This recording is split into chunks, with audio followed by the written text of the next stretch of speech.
Vanchakalpatarusya kripa sindhubhya eva cha patitanam pavanebhyo vaishnavebhyo namo namaha.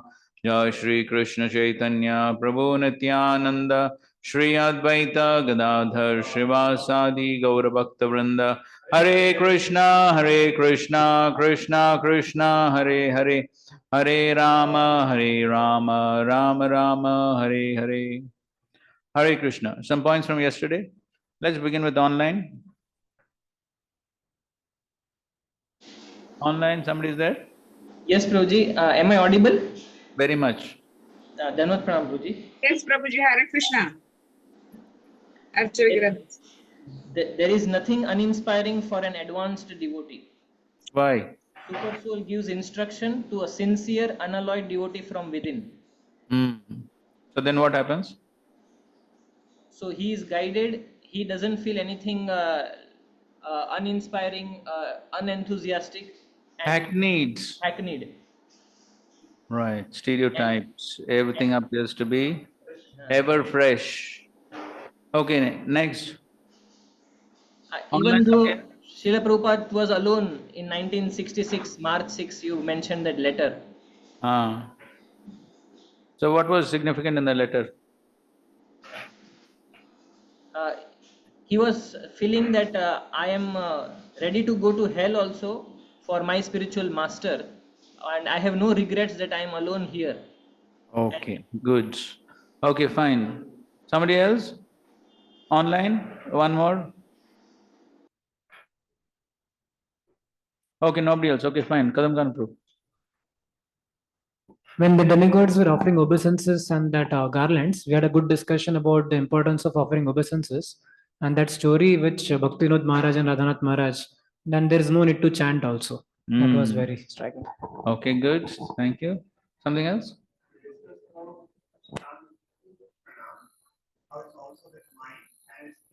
Correct. Part of the Ashtanga. Yes, I see.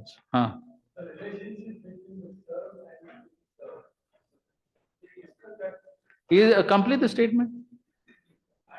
The relation of the served and the servant and the served is form of sari bhul most congenial form of intimacy. Okay, we had elaborate discussion.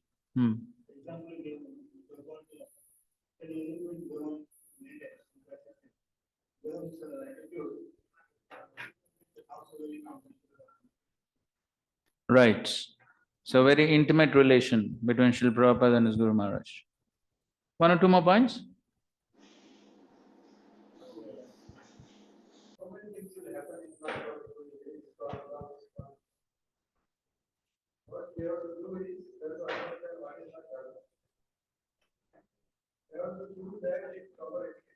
Correct. Right, good.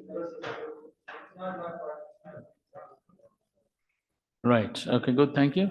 Prabhuji, can the devotees offline speak in the mic so that we can also hear? Okay, the mic is sleeping, so we hope it wakes up. Thank you, Prabhuji. Balbhadra Prabhu.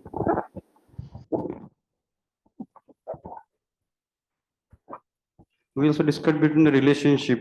To the degree the intimacy is increasing from Shanta Dasya, Sakhya, Vasalya. So intimacy, that surrender is increasing.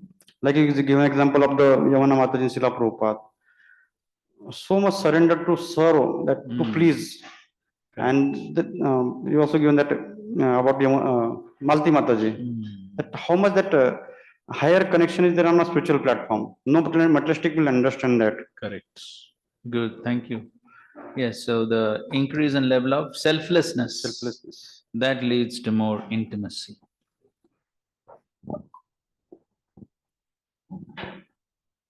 Okay, one last one.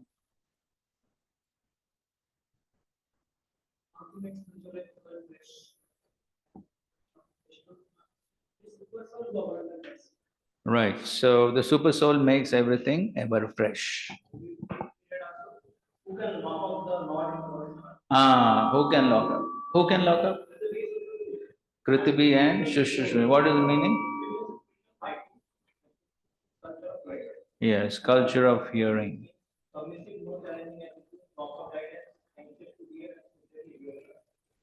Good. Okay, man. Amog Leela. Amog Leela, bolo. You mentioned how one whose activities they are spotless, and further that also you mentioned how whatever disturbances are there in his creation, that people those who think that Those who create disturbances they are themselves get disturbed. disturbed. But there is no as such disturbance in Lord's creation. Correct. Is revealed in scripture. The real love or real intimacy means there is every chance to break, but it never breaks. Yes. So that is the relationship of love, pure love. Pure love. Yes. Good. Thank you. So now the devatas have finished offering their prayers, and now let's proceed. Canto 11, chapter 6. The Yadu dynasty retires to Prabhas, text 20. Shri Bhadrayani Ruvacha Ityabhishtuya Vibudhe Shesha Shata Dhritir Harim Abhya Bhashata Govindam Pranamyambaram Ashritaha. Sri Shukdev Goswami continued. After Brahma, along with Lord Shiva and other demigods, thus offered praise to the Supreme Lord Govinda, Lord Brahma situated himself in the sky and addressed the Lord as follows. Now, Lord Brahma is speaking to the Lord. Shri Brahmo Vacha Bhumer Bharavataraya Pura Vigyapita Prabho Tvam Asma Bhira Sheshatman Tattataivo Papaditam. Lord Brahma said, My dear Lord, previously we requested you to remove the burden of the earth, O unlimited personality of Godhead. That request has certainly been fulfilled. So this is a commentary from Vishwanath Chakravarti. Lord Krishna might have said to the demigods, actually you requested Shirodaksha Vishnu to come down because they went and prayed to him, no? So why are you saying that you requested me? After all, I am Govinda. Therefore Brahma has addressed the Lord here as Ashesh Atma, or the unlimited personality of Godhead, from whom all the plenary expansions of Vishnu emanate. So, okay, please read. Continue reading. My Lord, you have re-established the principles of religion among pious men who are always firmly bound to the truth. You have also distributed your glories all over the world, and thus the whole world can be purified by hearing about you. Next. Descending into the dynasty of King Yadu, you have manifested your unique transcendental form, and for the benefit of the entire universe, you have executed magnanimous transcendental activities. Next.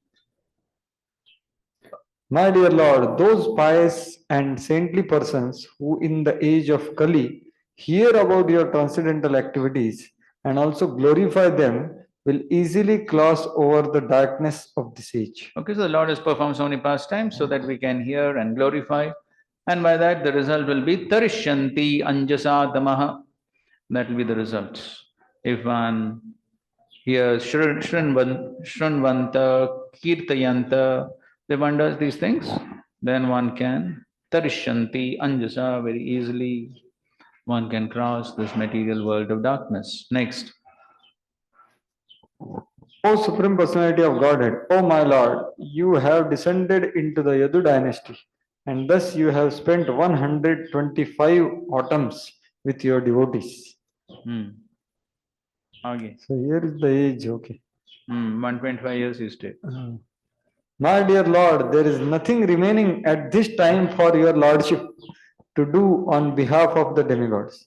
You have already withdrawn your dynasty by the curse of the Brahmanas. O Lord, you are the basis of everything, and if you so desire, kindly return now to your own abode in the spiritual world. At the same time, we humbly beg that you always protect us. We are your humble servants, and on your behalf, we are managing the universal situation. We, along with our planets and followers, require your constant protection. Okay, so that's what Brahmaji said. Okay, job done. Now you can go. But continue to protect us wherever we are. Okay, so now the Lord is replying. Text 28. Shri Bhagavan Vacha avadharitam etanme yadatta vibudeshvara kritam va karyam akilam bhumer bharo vadharita. The Supreme Lord says, O Lord of the demigod Brahma, I understand your prayers and request. Having removed the burden of the earth, I have executed everything that was required on your behalf. Text 29. Tamidam yadavakulam virya shaurya shriyodatam lokam jigrishadruddham me vela yeva mahanava. That very Yadav dynasty in which I appeared become greatly magnified in opulence, especially in their physical strength and courage, to the extent that they threaten to devour the whole world. Therefore, I have stopped them, just as the shore hold back the great ocean. Okay, so they were so powerful they could take over the world. So therefore Krishna is saying, I check them so that they remain in Dwarka. Text 30. Yadya samritya driptanam yadunam vipulam kulam gantasmyanena lokoyam udvelena vinangshati. If I were to leave this world without withdrawing the overly proud members of the Yadu dynasty, the whole world would be destroyed by the deluge of their unlimited expansion. Okay, so here the important word is druptanam. Druptanam. So they became overly proud. So the purport mentions the members of the Yadu dynasty had become proud because of their apparent familial relationship with the personality of Godhead. Although they were very religious and devoted to Brahminical culture, they had become, as indicated by the word driptanam, affected by pride due to their relationship with Krishna. Furthermore, due to their intense love for Krishna, they would certainly feel such intense separation after the Lord's departure to the spiritual world that they would become maddened and thus become an unbearable burden on the earth. Srila Vishnu Chakravarti Thakur has pointed out, however, that the earth herself, due to attachment for Krishna, would never consider Krishna's own family members to be anything but a welcome burden. Still, Krishna wanted to remove this burden. The example is given that for the pleasure of a husband, a beautiful young wife may decorate herself with many golden ornaments. These ornaments constitute a painful burden for the delicate wife, but although she is willing to bear this burden, the loving husband removes the ornaments for the pleasure of his wife. So the Lord, desiring to apply the wisdom of an ounce of prevention is worth a pound of cure, took precautions to remove from the earth the burden of the Yadu dynasty. Okay, so in another purport, Srila Prabhupada has described two types of burden. What are they? Yes, the burden of love and the burden of the beast. So the example of burden of the beast is? Okay, the demons. And in a literal sense? Yes, the ass who carries a huge load, even though the donkey may not like to do so. Okay, and three examples Srila Prabhupada gives for burden of love. Okay, mother and child. That is here. But, see that? Analogy. So one is mother and child. The lover taking pain for the Okay, the husband and wife, or the lover and the beloved. Third.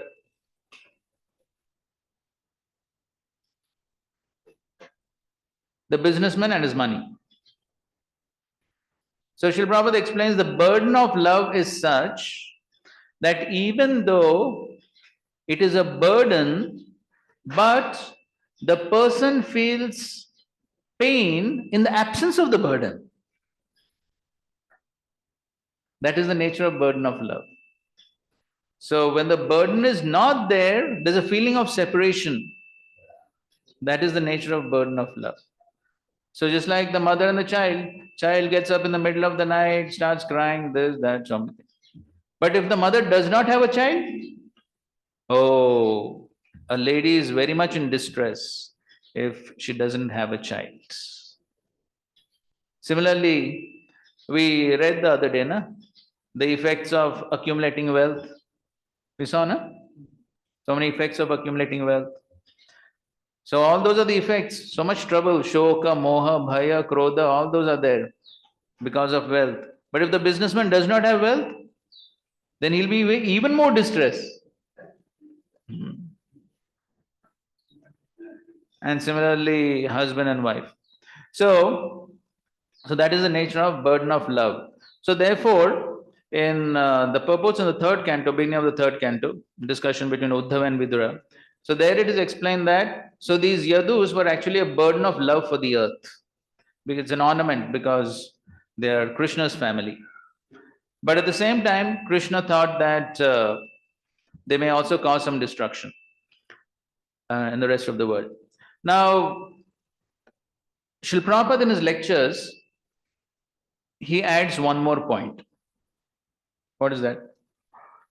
So he says that if any of the descendants of Lord Krishna were to remain, here also it is mentioned that they had become proud, and if they would remain after Krishna disappears from this earth, then they would become very proud, saying that we are descendants of Krishna, and then they could cause some disturbance. Just like he gives example, just like even in the later years, some people were claiming themselves to be descendants of Lord Nityananda Vamsha, and they were claiming monopoly over the movement of Sri Chaitanya Mahaprabhu. So all these disturbances can take place, and therefore Srila Prabhupada says Lord Krishna did not leave any descendants, and Lord Jesus Christ also did not leave any descendants, familial descendants. What? Achha, why? Nobody should claim temple is big for. Like that. Okay, fine. Okay, so that is that's the point here. So Krishna basically, of course, even though it was burden of love for the earth, but Krishna thought that there could be problems in the future. Therefore, they're quoting that ounce of prevention is worth a pound of cure, or prevention is better than cure. So Krishna is seeing into the future, and therefore he is thinking that, okay, it's better to send these people back. Anyways, they came from the heavenly kingdom, they're supposed to go back.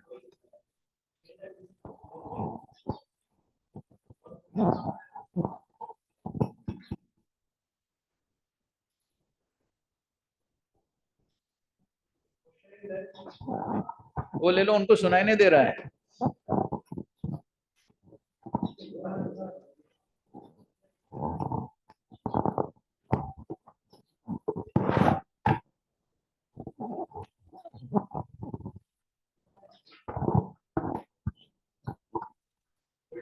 It appears that Prabhuji, like Yadus, because they were in material world, familiarity breeds contempt. When they are in spiritual world, when devotees are, then it never happens like that. So when pure devotees are most of time said that they never become affected by three modes, and we all know that they are in love of Krishna. And Jiva Goswami later mentions in previous chapters in 11th canto only, this was all enacted by Krishna only. So they were not working under the Mahamaya. Correct. But again, then how to understand these things? Means Krishna is able to control them, but again Krishna is fearing that some problem may happen. And those are his devotees only. So what's the question? So this is a question, means why this means contradictory things are happening. Means they are his devotee, pure devotee, beyond three modes. They are always going to do the activity according to his wish. So again, Krishna is fearing that part. Why it's like that? I think so. Your question will be answered in the next verse. Okay. Text 31. Idanim nasha arabdha kulasya dvijashapaja yasyami bhavanam brahman etadante tavanagah. People. Now, due to Brahmana's curse, the annihilation of my family has already begun.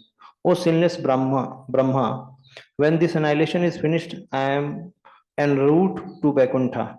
I pay a small visit to your abode. Purport. Purport. The members of Yadu dynasties are eternal servants of the Lord. Therefore, Srila Jiva Goswami has explained the word nasha or destruction as Nigudhanyam Dwarkayam Praveshanam iti arthaha. The members of the Yadu dynasty entered into the hidden or confidential Dwarka in the spiritual world, which is not manifested here on the earth.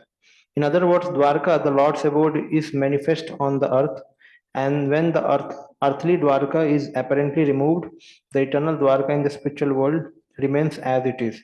Since the members of Yadu dynasty are eternal associates of the Lord, there is no question of their destruction. Only our conditioned vision of their manifestation was destroyed.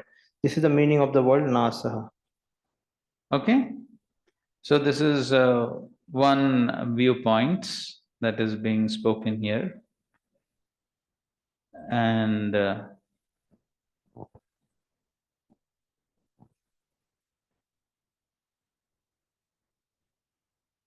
okay. You'll get more details in text number 35. Okay. So just hold on for a little bit of time. So you can read the translations till text number 35. Translation 31. 32. 32. Yes. Sri Sukadeva Goswami said, thus addressed by the Lord of the universe, the self-born Brahma fell down in obeisances at the lotus feet of the Lord. Surrounded by all the demigods, the great Brahma then returned to his personal abode.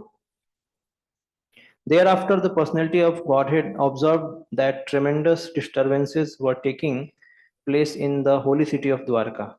Thus, the Lord spoke to the assembled senior members of the Yadu dynasty as follows. Okay, so in the purport here is mentioned, there is no possibility of actual disturbance or inauspicious events in the holy place and after sentiment.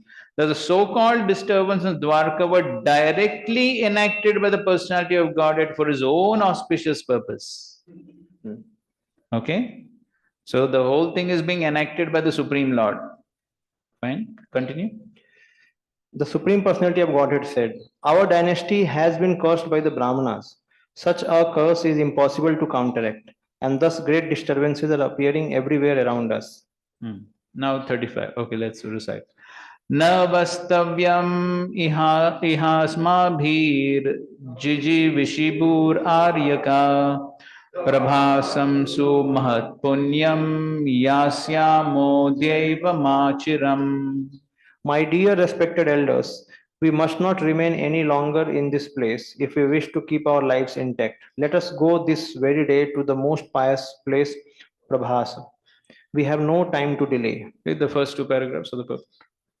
Many demigods coming to the earth to assist Lord Krishna in his pastime took birth within the Yadu dynasty and appeared as Lord Krishna's associates. When the Lord had completed his earthly pastimes, he wanted to send these demigods back to their previous service in the universal administration. Each demigod was to return to his respective planet. The transcendental city of Dwarka is so auspicious that whoever dies there immediately goes back home, back to Godhead.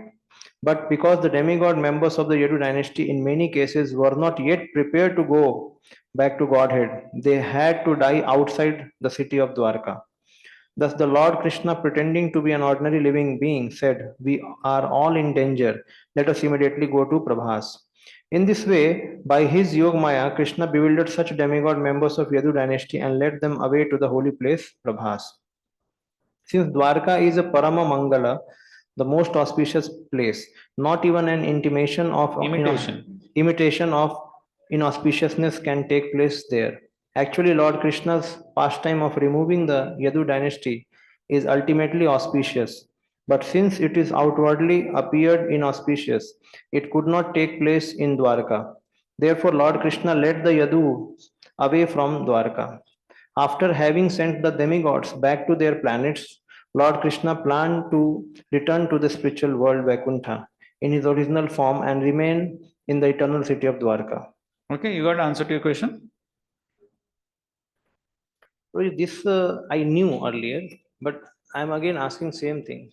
Means two things we saw. What? One thing, their conditional means it is our conditional vision is seeing that they are fighting and going away. Okay. And second thing is mentioned here that they were demigod ansas, so they have to Yes. go back to the demigod loka. Correct. These two things. So And there was a third thing also. what is that? Jeev Goswami's commentary in the previous verses. So same thing. What is that? So my question is, So anyways, that Jeev Goswami's commentary is that the eternal associates, they simply disappeared and went back to the eternal yes, Dwarka. yes. So to our conditional vision, it was seen that they were fighting. But I'm asking, the question is, why Lord Krishna means they were beyond the three modes, these devotees. Why he was fearing that they will create burden ahead? I'm not asking Lord Krishna can send them back to their abode. Okay, that is okay. But why he's seeing that they will create burden ahead? Why he's not able to control or actually inspire devotees to do devotional service? Why he's seeing that they will create burden? And why it is said that they will be overly proud? So, as far as the eternal associates of the Lord are concerned, they have no problem. But all these yadus were not eternal associates of the Lord. So many of them were devatas. Devatas are conditioned souls. So therefore, they can create problems. So this is specific, means only this Devata Ansa will only become proud, not those devotees. Yes. So the eternal associates, that's what is being mentioned. The eternal associates, Dwarka, there cannot be any problem. There cannot be any inauspiciousness. So therefore, the problem was mainly because of the Devata portions, because they were jivas. So therefore, he wanted to send them back, not allow them to. Hare Krishna Prabhuji. But we already know that devatas are from Jiva Tattva, so they are prone to become angry, or they also give us curse also. So in one way, Lord was right to send them back. Yes. So another question. And just to one more point, as is being said over here, another point is that the Brahmanas had given curse, and the Lord wanted to maintain the curse and not nullify the curse. Curse of Brahmanas cannot be nullified. Yes, ultimately everything was orchestrated by Krishna. That is correct. Ultimately everything was orchestrated by Krishna, but at the same time, okay, the Brahmanas gave the curse. He wanted to maintain the curse also. And in the third canto purport, Prabhupada says, and the Lord also wanted to show everyone that if anybody offends Brahmanas and Vaishnavas, even though they happen to be the family of the Supreme Lord, they have to face the consequences. That's another teaching the Lord wanted to give. The Lord, he accomplishes so many things through one pastime. Yes. Really, there were two anshas, means one is the Neta Siddhas in the Yadavas and one portion was the demigods. So Neta Siddhas stayed back in Dwarka and the demigod portion went forth and returned back. This Correct. Correct. That's right. Okay, and then some glorification of Prabhas Kshetra is mentioned.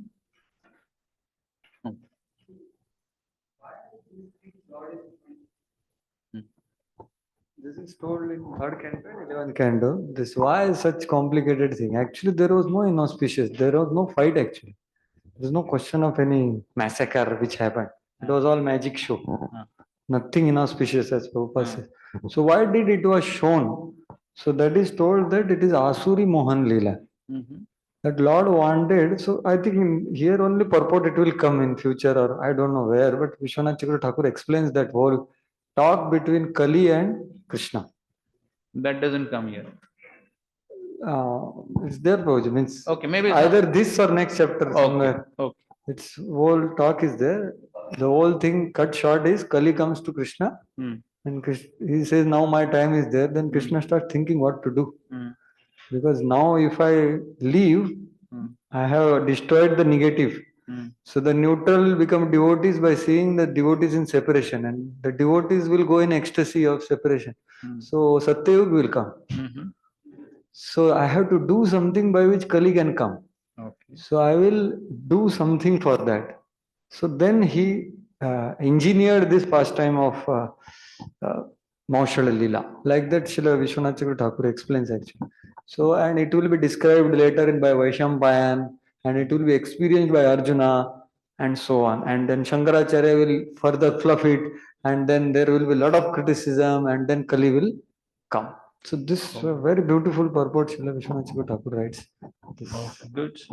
Thank you. So, so yes, that's also correct. And then there's another commentary from Mahabharat Tatparya Nirnay. You can read that wherever the mic is. Okay. After 3 paragraphs. In the conclusion of to his work Mahabharat Tatparya Nirnay, Sri Madhvacharya Pad has written the following purport to the Moshal Leela.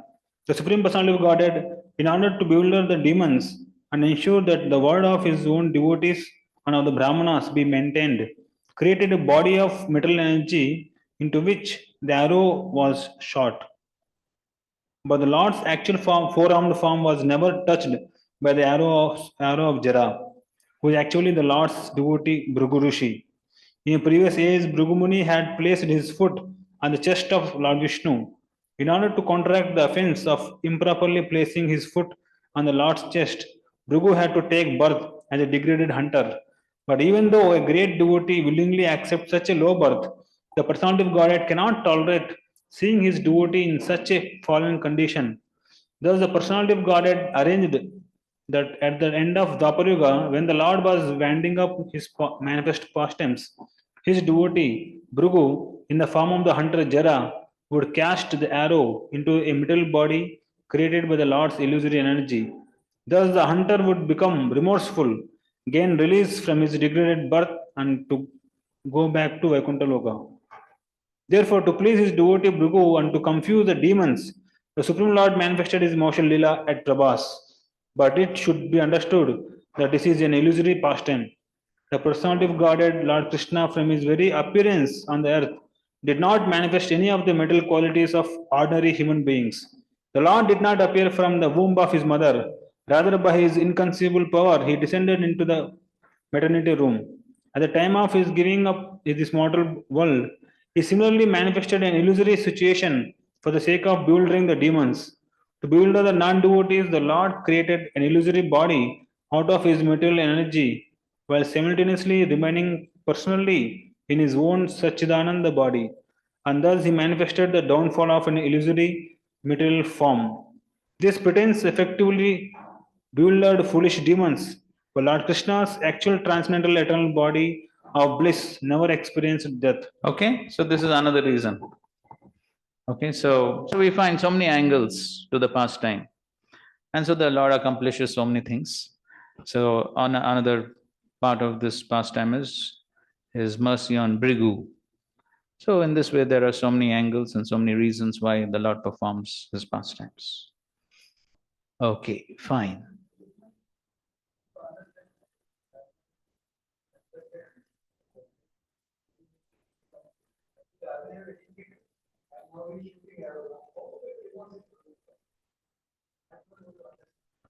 So he's doing a service for the Lord, no? He's doing some service, no? And by shooting arrow, and then the Lord is leaving an illusory body to bewilder the demons. So that's Lord's plan, no? He's taking part in the Lord's plan and the Lord's Leela.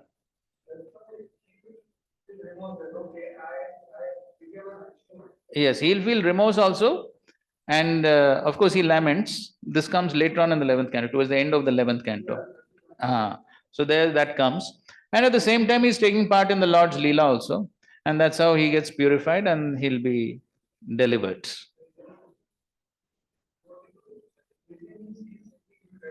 Yes, he's giving a liberation. Yes, that's correct. Who is a great devotees may voluntarily take up low birth because of they feel offense, but Lord can't tolerate devotee having to take such position. Correct. So want to remove them from that low position. Yes, that's right. So he got that. Yes, because of so that also he wants to remove. Correct. So that's also the reason. So many angles. Huh? No, that was a reaction to the offense. So who will want the lower birth? It's not voluntary, no? No, that is different story. But regarding Brigu, it is not mentioned. Okay, fine. So now let's proceed. Text 36, right?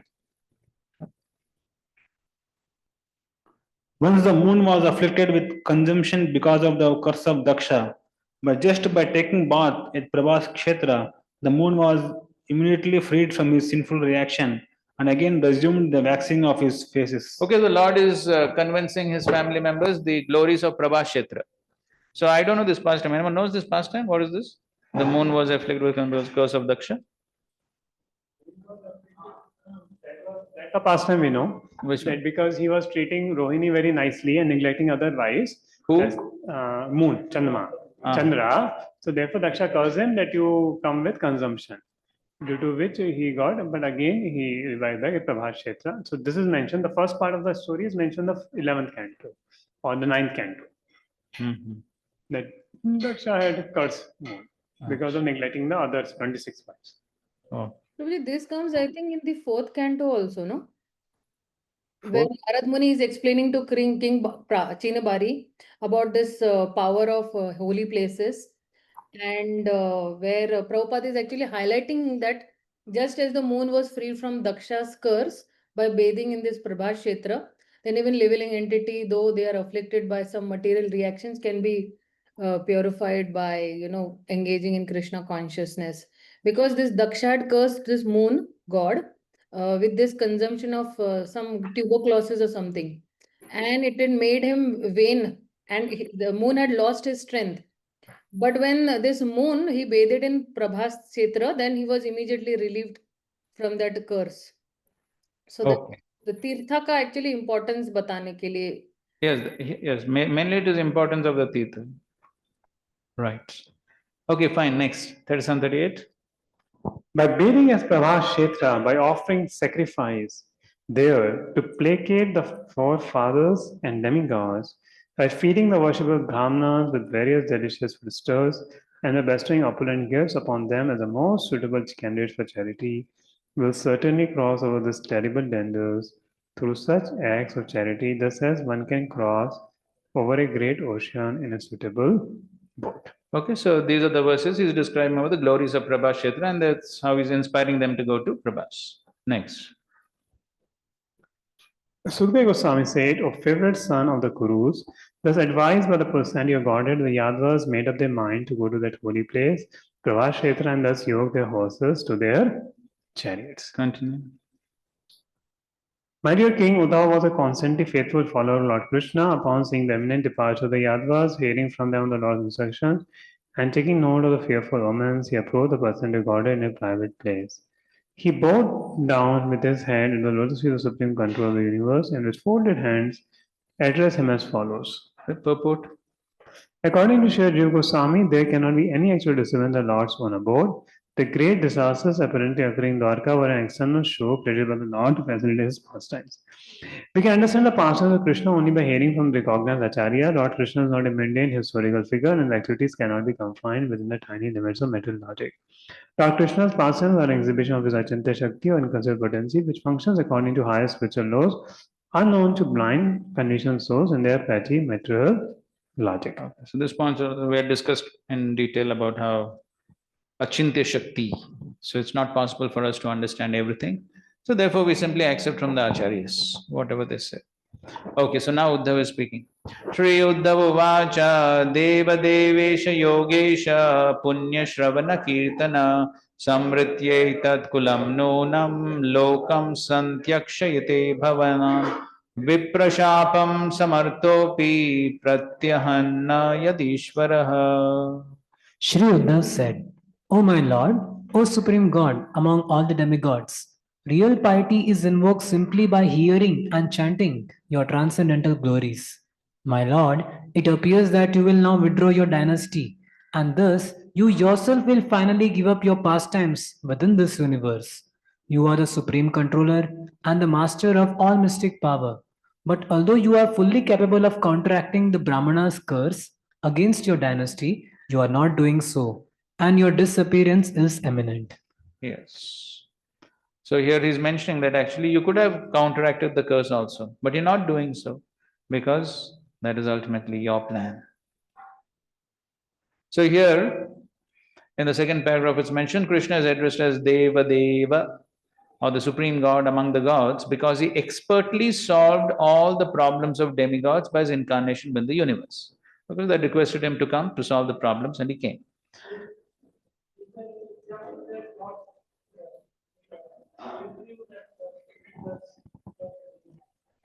Is there any example of Lord nullifying the curse? Huh?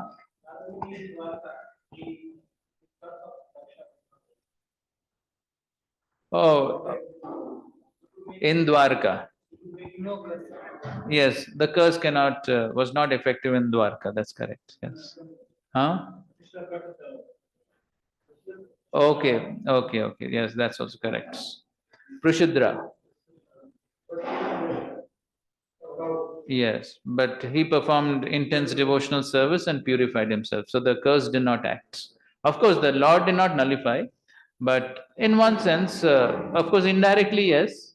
But the practice of devotional service, the curse did not have effect. I don't know. I don't remember any of this.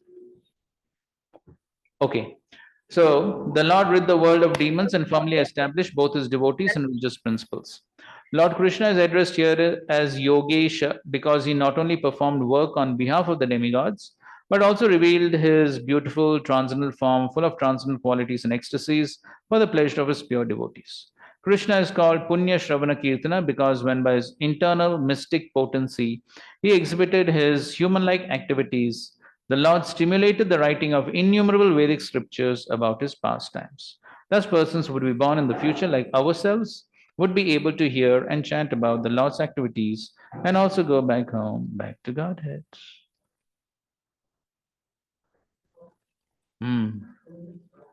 Yes. Okay, text 43. Naham tavangri kamalam kshanardham api keshava tyaktum samutsahe natha swadhama nayamamapi. O Lord Keshava, my dear master, I cannot tolerate giving up your lotus feet even for a fraction of moment. I urge you to take me along with you to your own abode. Yes, kshanardham api keshava. I cannot tolerate even kshana of separation. So therefore he is saying, Swadhama nayamamapi. Please take me back to your Swadhama. So here in the purport is mentioned, although the Lord manifests within the material world, his various abodes such as Vrindavan, Dwarka and Mathura, and although these are certainly non-different from their counterparts in the spiritual world, the most advanced devotees, overwhelmed with desire to personally serve the Lord, are very eager to go to the Lord's original spiritual planets. Okay, so they want to serve over there. As stated by Lord Kapila, the pure devotees have no desire for liberation. So it's not liberation, but this is a desire to serve the Lord in the eternal abode because no impediments to service over there. The six Goswamis, due to their intense eagerness to serve Radha and Krishna, urgently searched after them, calling out their names in the forest of Vrindavan. Similarly, Uddhav is urging the Lord to take him to his own abode so that Uddhav's personal service to the Lord's lotus feet will not be interrupted even for a moment. Srila Bhaktisiddhanta Saraswati Thakur has pointed out that immature conditioned souls think that Lord Krishna is an ordinary Jiva soul, engaged in material activities and was thus unable to protect his own dynasty from the curse of the Brahmanas. Uddhava's statement corrects such unfortunate persons. It is Lord Krishna himself who awarded pious living entities birth in Brahmanical families, and then Lord Krishna further awarded them the potency to curse his dynasty. And finally, Lord Krishna personally kept the curse intact, although he was capable of neutralizing it.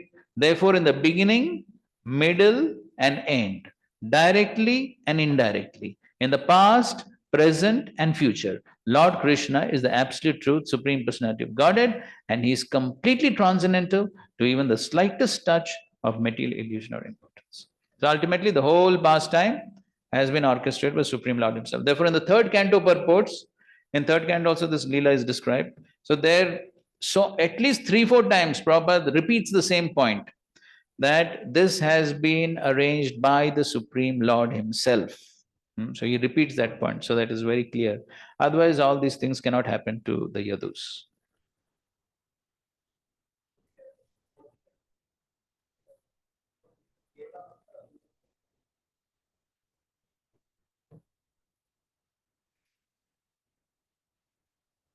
So what do you think?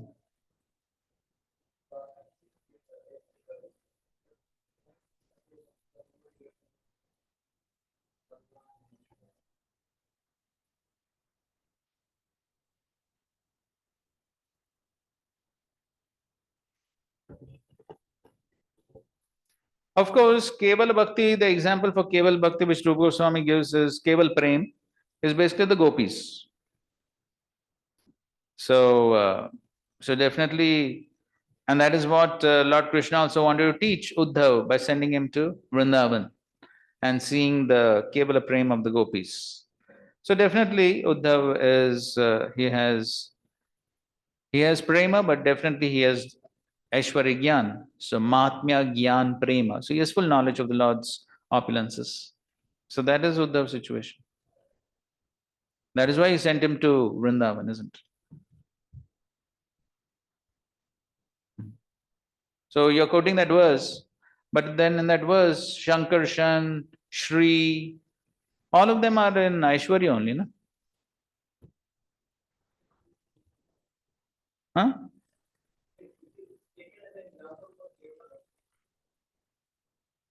Kevala Bhakti is okay. There's a difference between Kevala Bhakti and Kevala Prem, no?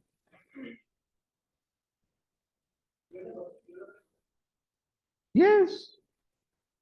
Within Prem, how many levels are there? So when you talk of Kevala Bhakti is what? Kevala Bhakti, Ananya Bhakti, Shuddha Bhakti, all these are synonyms. And the definition is Anyabhalashada Shunyam Jnanakam. That is the definition. But then when you talk of Kevala Prem, then that is the ultimate prayojan of the practice of Shuddha Bhakti. The prayojan is Prem. And even within that Prem, there are so many levels.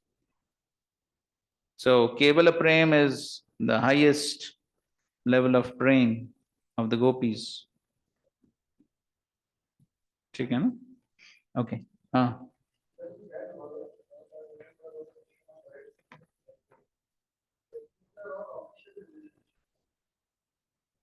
So official means Aishwarya. No?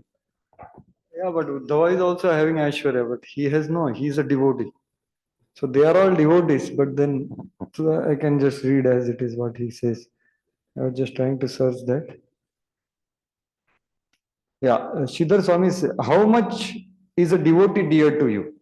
Like that the question is. And then Krishna is answering by saying, neither Brahma, Shiva, Sankarshan, the goddess Fortune, nor even my own self are as dear to me as you are, is the answer. Now this is explained by Vishwanathan Sridhar Swami. Even Brahma, my own son, Shiva arising from my Swarup, Sankarshana, my brother, Lakshmi, my wife, and my own form are not as dear to me as a devotee. However, out of great joy, he praises Uddhava specifically. So he's talking about devotees. Though Brahma and others are also devotees, their identity as son, Amsha, brother, or wife is more prominent than their devotee portion. According to the rule that the things are designated by predominant qualities, they should be designated as son, Amsha, brother, and wife rather than as devotees. In persons like Narada, Yashoda, their bhakta portion is much greater than their identity as parents because of the greatness of their love. Thus, they are called devotees rather than parents. They are dearest to Krishna. So that's how he's quoting one verse. Thus they are called devotees, and they bring Krishna under their control. Like that, it is told. So that is the context of the verse which Prabhu is asking. Correct. Okay, fine. Okay. Text 44. So now who's speaking here?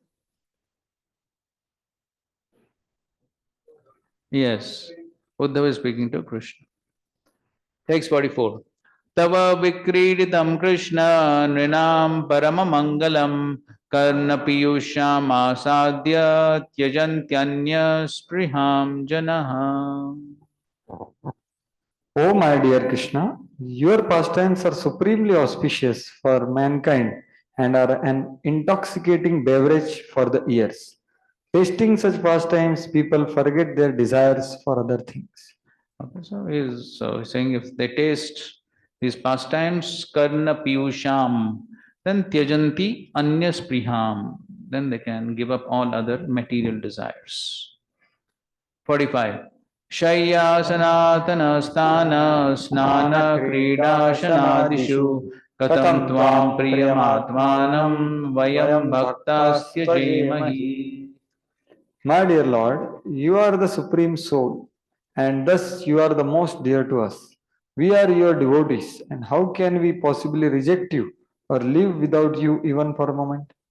Whether we are lying down, sitting, walking, standing, bathing, enjoying recreation, eating, or doing anything else, we are constantly engaged in your service.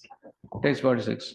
Tvayo bhukta shragagandha vaso lankara charchitaha uchishta bhojino dasas tava mayam jayemahi. Simply by decorating ourselves with the garlands, fragrant oils, clothes, and ornaments that you have already enjoyed, and by eating the remnants of your meals, we, your servants, will indeed conquer your illusory energy. So in this way, the Uddhavas, Yadus, they were constantly engaged in the Lord's service. Purport, it's clear from this verse that Uddhava is not approaching the Lord for liberation from illusory energy. As a personal confidential associate of Lord Krishna, Uddhava was undoubtedly a completely liberated soul.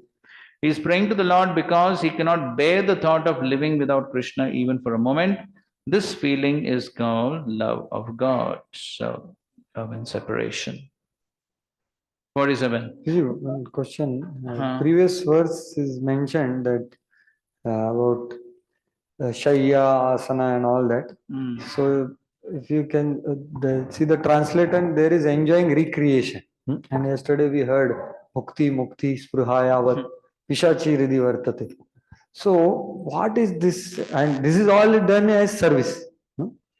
So, what is that recreation which is being spoken here, which is not sense gratification? So, I was just thinking because it's a recreation. And it is not bhakti or mukti spruha. It is not sense enjoyment. So, how do we understand? So, yes, it is recreation for giving pleasure to Krishna. Like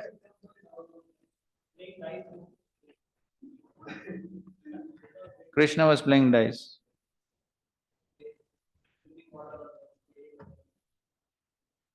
Water sports.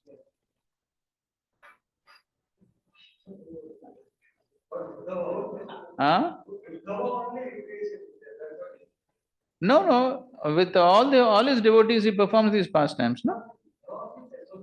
Huh. So Lord is performing so many pastimes, no?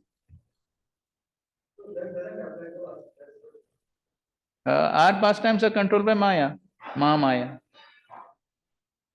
So how can it apply to us? Unless one comes to the liberated platform, even in this body.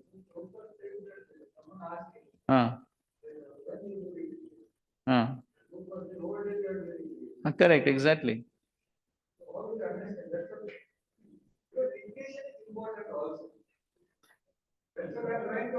So in one lecture, Srila Prabhupada is challenging the devotees. He's saying, tell me one thing which is difficult in Krishna consciousness.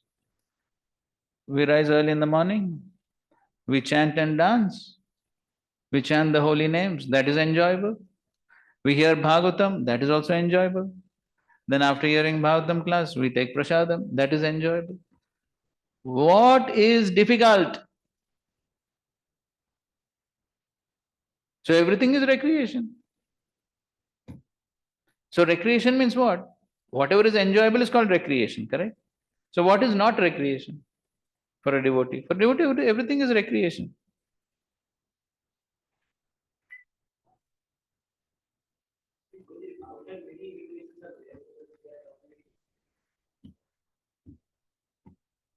So that means they don't understand what is the meaning of recreation.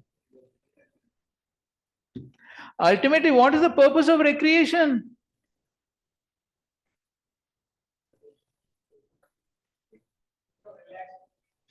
Why one wants to become relaxed?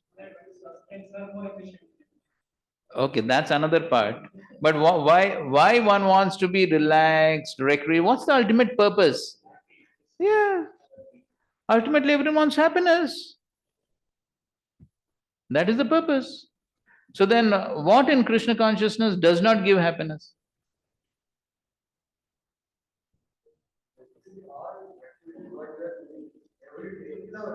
Exactly. Yes. It's all recreation. That's what Srila Prabhupada is saying in one lecture very clearly. When somebody asked, I think so it came in connection to Yuktahar or Vihar. So somebody asked, what is that Vihar? What is recreation? So Srila Prabhupada replied like that. Everything is recreation only what we are doing. Everything is blissful in Krishna consciousness.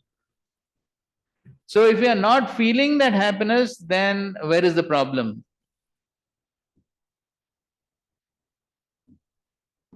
Where is the problem?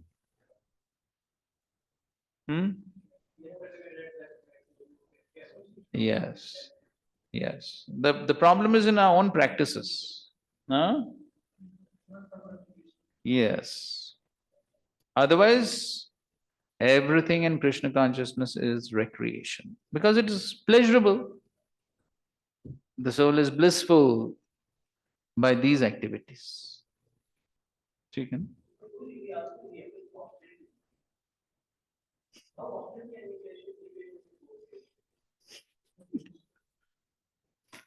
All contradictions are resolved in the absolute truth.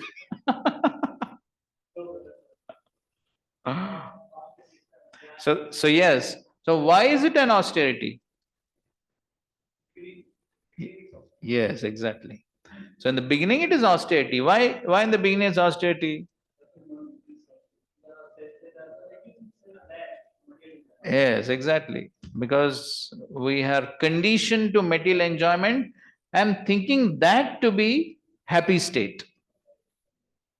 So Srila Prabhupada gives example. He says it is just like a diseased person. So if a diseased person, he's been diseased for many days, he's passing urine and stool in bed and eating Prabhupada says sabudana kanji. Prabhupada says. And then when he's told, no, when you get better, then you don't have to continue this type of life. You can eat so many nice palatable things. So he says, is it possible? So he can't believe. So he thinks this life only is. So like that. So when we understand that these activities in Krishna consciousness are real happiness, then it's all blissful. But then when we don't understand this and we remain attached to our material sense gratification, thinking that that is happiness, and there's a problem. So then it becomes austerity. Otherwise, one who has some taste for Krishna conscious activities, then it's all blissful. So of course, again we discussed that yesterday also, the jaundice patient. So it takes some time for the jaundice to get cured. So till it doesn't get cured, then it's austerity. And to the degree it is cured, then it is blissful. But ultimately, what is blissful for the soul? Krishna conscious activities. Okay.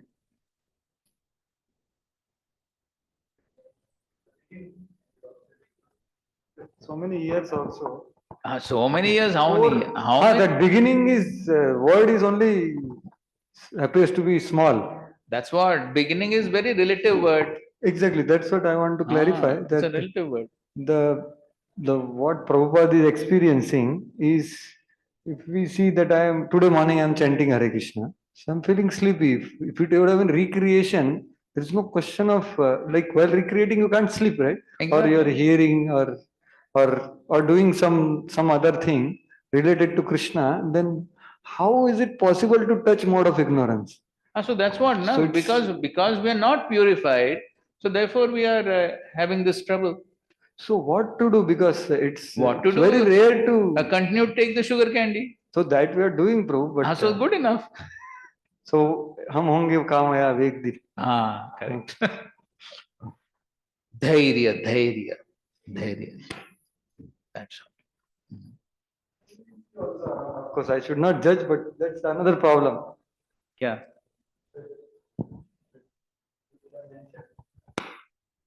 So many are everyone is in the hospital only, na? So everyone is diseased only. So what can we expect in the hospital?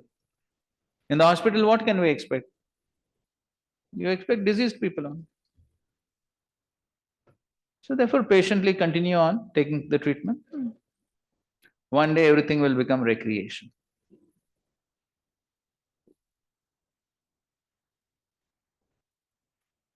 Okay, 47. Vata vasanaya rishaya shramana urdhramantinaha brahmakyam dhamate yanti shanta sanyasino malaha. The naked sages who seriously endeavor in spiritual practice, who have raised their semen upward, who are peaceful and sinless members of the renounced order, attain the spiritual abode called Brahman. Okay, so this is he is referring to the jnanis who perform a lot of austerity. Shramana. Shram. They do a lot of austerity, difficult things. And ultimately they attain Brahman.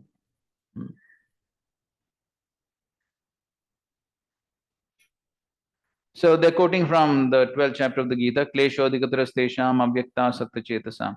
So what are all the kleshas for the jnanis?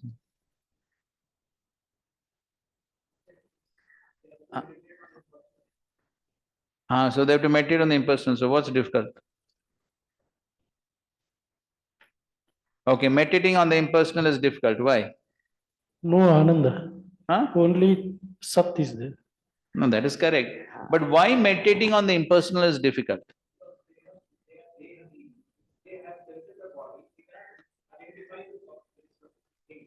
Yes, Srila Prabhupada explains in that verse, 12th chapter, 5th verse, that we only have experience of forms in this world. So therefore, to meditate on something which does not have a form, that means something which is not within our experience, is not possible. Yes, and therefore they also imagine some form, because it's not possible to meditate on impersonal. Okay, some other difficulties of the jnanis?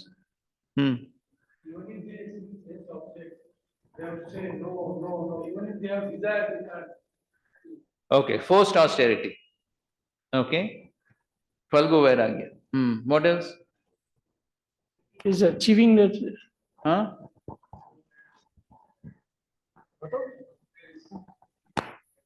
Yes, they don't have higher taste. No higher taste, why?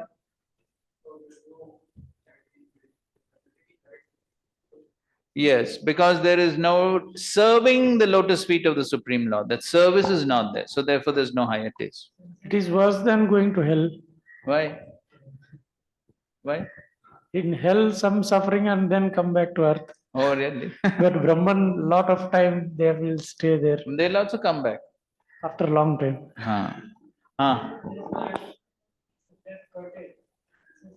Yes, the senses are curtailed, they're not engaged. That is also unnatural. The senses cannot be. So in their heart is hard. No. Yes, the heart becomes hard because of these artificial austerities. What makes the heart soft? Only compassion, no? What makes the heart soft? Service to? By serving attitude. Yes, bhakti makes the heart soft. And because they don't have much bhakti, some minimal bhakti, so therefore the heart becomes hard. They become proud of their own austerities. As we read in the third canto also, no? Rudra. So Rudra component enters the heart of the yogis, just like Durvas Muni. So that is what happens. The heart becomes hard. Sixth canto that the Bahu Bhakti path is Akuto Bhayam. So they are alone actually. If they have some challenge, devotee have challenge, other devotees are there around us. But they are alone. So Correct. there is a fear actually to Yes. attend what will happen and all. Correct.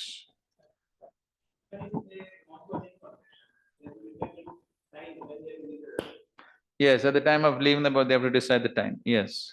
Auspicious time, inauspicious time, they have to take care of all those things. Yes. Also, Prabhuji, there is no reciprocation also, in the impersonal feature. हम भगवान के साथ reciprocate भगवान करते हैं ना. Yes. वहाँ पे Okay, no reciprocation, no reciprocation. And Prabhupada gives one more point in that purport. Okay, good. Yes, that's also correct. Success is not guaranteed because there's every possibility of falling down even from Brahman. And one more point. Prabhupada writes that even if by good fortune they come in contact with a devotee, it's very difficult to give up their attachment to previous practices because they're so attached and conditioned to those previous practices, becomes difficult to give up. So all these are difficult. Yes, Akshayajit, what you saying?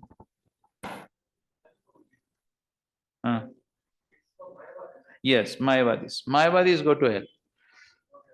No, Brahmavadis can go to Brahman, but even that's not a stable position. But yes, Mayavadis don't even achieve Brahman because? Aparad. Yes, because they offend the Supreme Lord. Yes. The reference for this in the Bhagavad Gita is?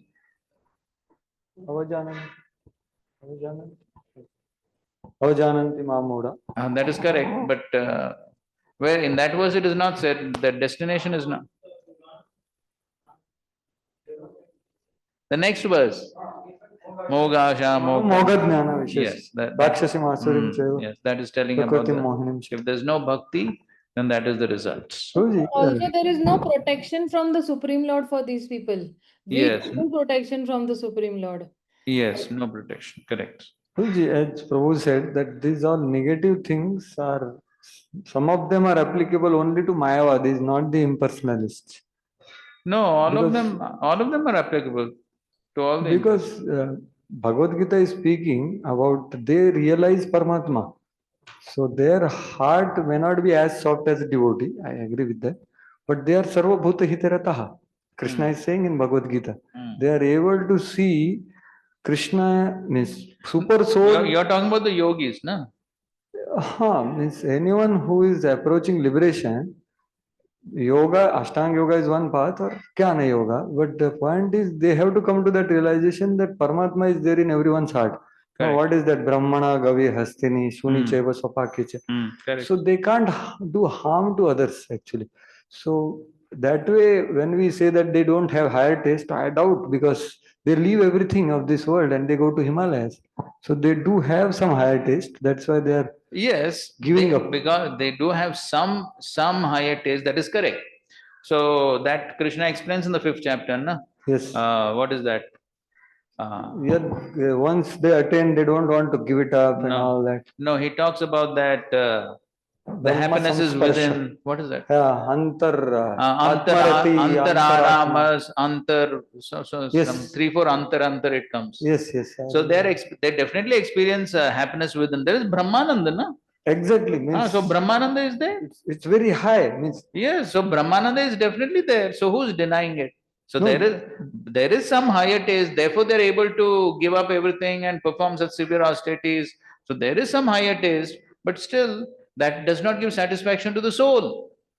Yes, I am not saying that, but when we are saying no, recently in Bhagavatam class, Parampuja Radhanath Maharaj was saying that imagine you are in the body of Krishna, how much pleasurable it will be. And then he said that I am not advertising Brahmananda, but it's a very high level of pleasure. Correct. So, when we are speaking, actually, it's a very high bhava stage level. Correct. Actually. Correct. Definitely. It's not that they don't have a higher taste and means, and they are soft-hearted people also in the sense of sarva bhuta hite rataha. they are not going to harm anyone that way. Of course, after perfection, sadhakas can do, the devotees also can do that. Correct. Devotees also harm others. Correct. That is correct. So that way means I feel that Mayavadis spoken like this is appropriate, offenses and all that. But impersonalists are actually not rejecting the form of Lord. They are not disrespecting the Supreme Lord like that. Correct. Correct. Balbhadra Prabhu, something. Guruji, it's really a very philosophical problem. Few years before we visited Prabhas Kshetra and all the places. Still people have... just 1 second. Balbhadra Prabhu is asking a question. So people don't have faith on the supremacy of the Lord. They are bringing Lord in their materialistic framework like a human being. So still now you said that the Mayavadi offending the Lord and they will go to hell. So what about the general mass of people? They also bringing the Lord in that framework of human being, and they told that Lord also got the reaction of his karma like that. So what will their destination, Prabhuji? No, common materialistic people, destination is according to the karma. Simple. Common materialistic people, according to karma, they'll get destination. No? But these Mayavadis are even more dangerous than ordinary materialistic people because they claim themselves to be spiritualists, great elevated spiritualists, and they mislead the people. So that verse comes in Ishopanishad, no? Bolo?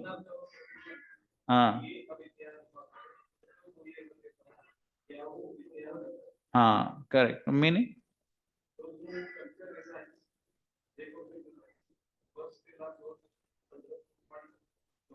Right. And Srila Prabhupada and purport gives the example of the snake with jewel. More dangerous. Because people will be attracted to the jewel and the snake will bite. So similarly, that's what we find in society now. So most spiritualists, all these big spiritual, so-called spiritual leaders, all of them Mayavadis, big Mayavadis. And then people are attracted, they follow, and then they are misleading the masses. Yes, they're doing social service. That's what they're doing, social service. Okay, forget.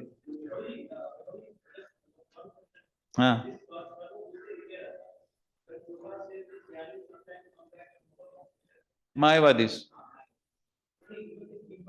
Even they can come, okay.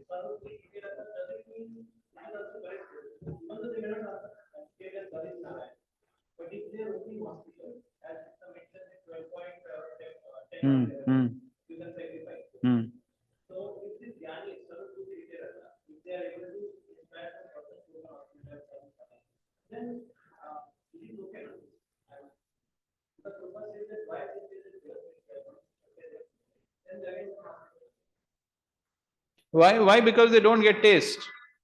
Because they don't get taste in their own spiritual practices, they don't get satisfaction. Then that's the reason why they come down to at least doing some material social welfare activities. They feel some satisfaction that they're doing some good to others.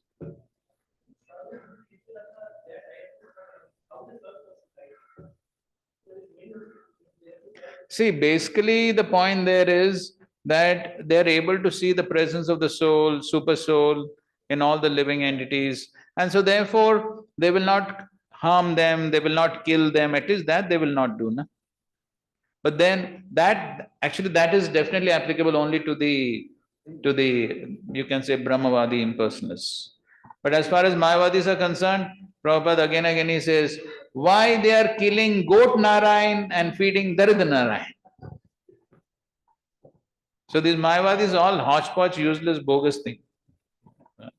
So that Sarvabhuta Hiteratak is applicable to the Brahmavadis who properly understand presence of soul and super soul. Then obviously they will at least think of some welfare for the other living entities. Kaivalyam Narakayate. That Kaivalyam is impersonal. Yes, Sayujya.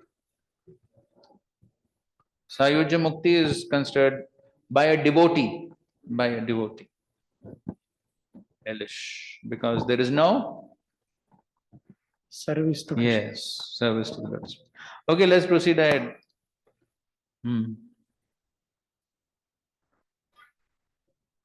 So in the purport, we are on text 47. Okay, I think so. Mataji had some question.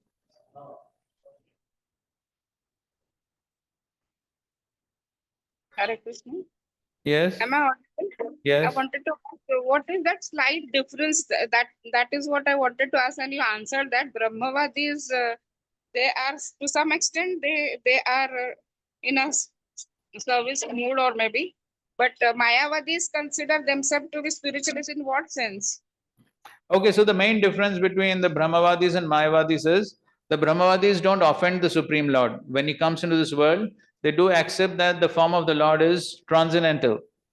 So in that sense, they don't offend the Supreme Lord, though they have attachment to the impersonal Brahman.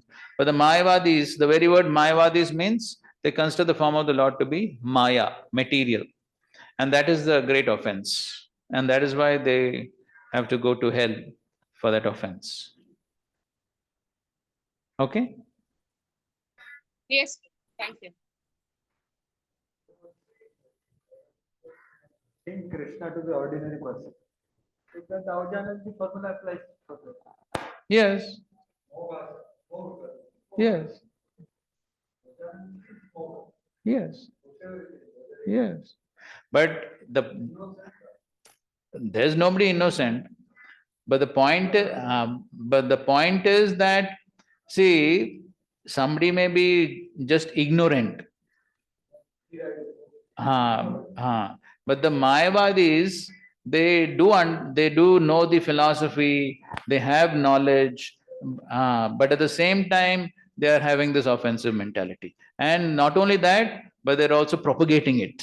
So therefore, it becomes a big disservice. Okay, now in this purport is mentioned, therefore Uddhav is pointing out that unlike the impersonalists and the meditators, the pure devotees very easily cross over the illusory energy because they're totally attached to the lotus feet of Krishna. Lord Krishna is always transcendental, and if one is firmly attached to the Lord's lotus feet, then he is also transcendental. The causeless mercy of Krishna is more valuable than millions and billions of years of one's own struggling and straining. We already discussed this point about mercy. One should try to get the Lord's mercy, and then everything will become very easy on the path of spiritual realization. In this age, one can achieve the mercy of Lord Krishna by constantly chanting his holy name as recommended in the Shastra. Okay, we already discussed this point of mercy, right? So one can cross over the obstacles. What is that?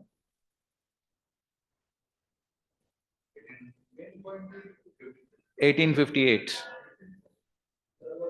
Sarvadurga, Matchitta Sarvadurgani Mat Prasadat Tarishyasi.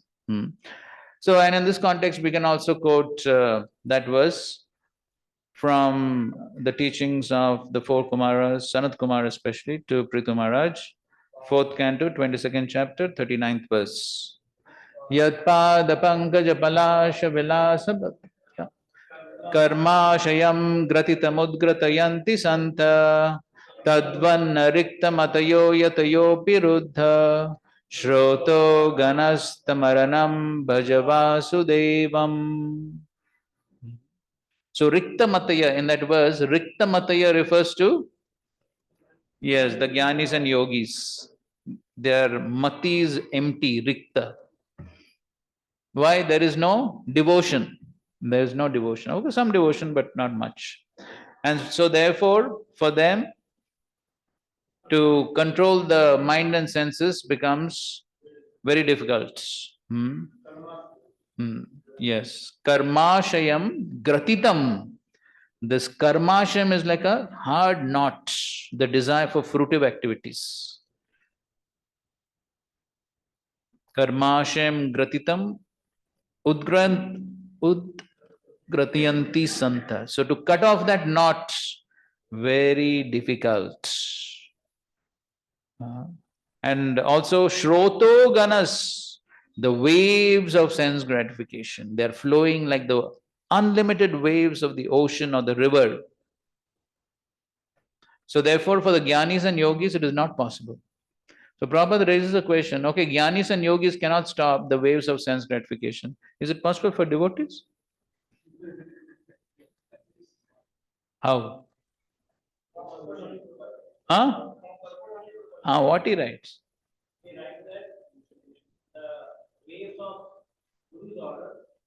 No, you analogy is analogy. So when you talk of waves, you have to talk of waves only. Which waves? When the river enters the ocean, the waves of the ocean subdue the waves of the river. That's one part of the analogy. Then you bring Guru. So then that's the comparison. So now what the waves of the ocean are compared to? More precisely? Yes. Superior desires to serve the Lord. Yes, those superior desires then subdue the inferior desires of sense gratification. Okay, since you opened it, we'll read that part of the purport.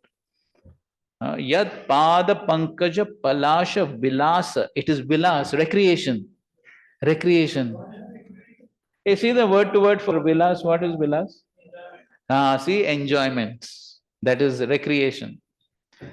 So that is what the devotees, they're enjoying at the lotus feet, at the toes of the lotus feet of the Supreme Lord. That is enjoyment. Yes, like the swan, correct. Agija? The devotees who are always engaged in the... रुको. तो नीचे जाओ नीचे. Wait. Read from here. Desires for fruitive activities. Desires for fruitive activities are strongly rooted, but the trees of a desire can be uprooted completely by devotional service, because devotional service employs superior desire. One can give up inferior desires when engaged in superior desires. To try to stop desires is impossible. One has to desire the supreme in order not to be entangled in inferior desires. Jnanis maintain a desire to become one with the supreme, but such desire is also considered to be kama, lust. Similarly, the yogis desire mystic power, and that is also kama. And the bhaktas, not being desirous of any sort of material enjoyment, become purified. Therefore, there is no artificial attempt to stop desire. And the next sentence is an amazing statement. Simply amazing.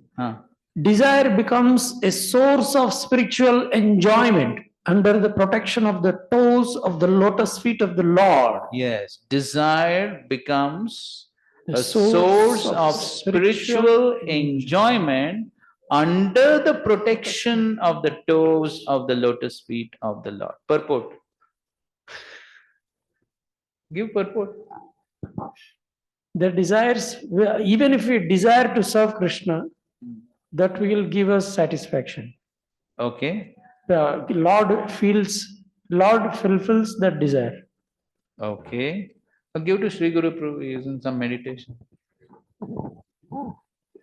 The desires which are in line with the disciplic succession, because we are trying to please our predecessors or Purvarti Acharyas. So that actually, because they relish the service to the Lord, so that same relish or that enjoyment that comes to us through having that spiritual desire to serve.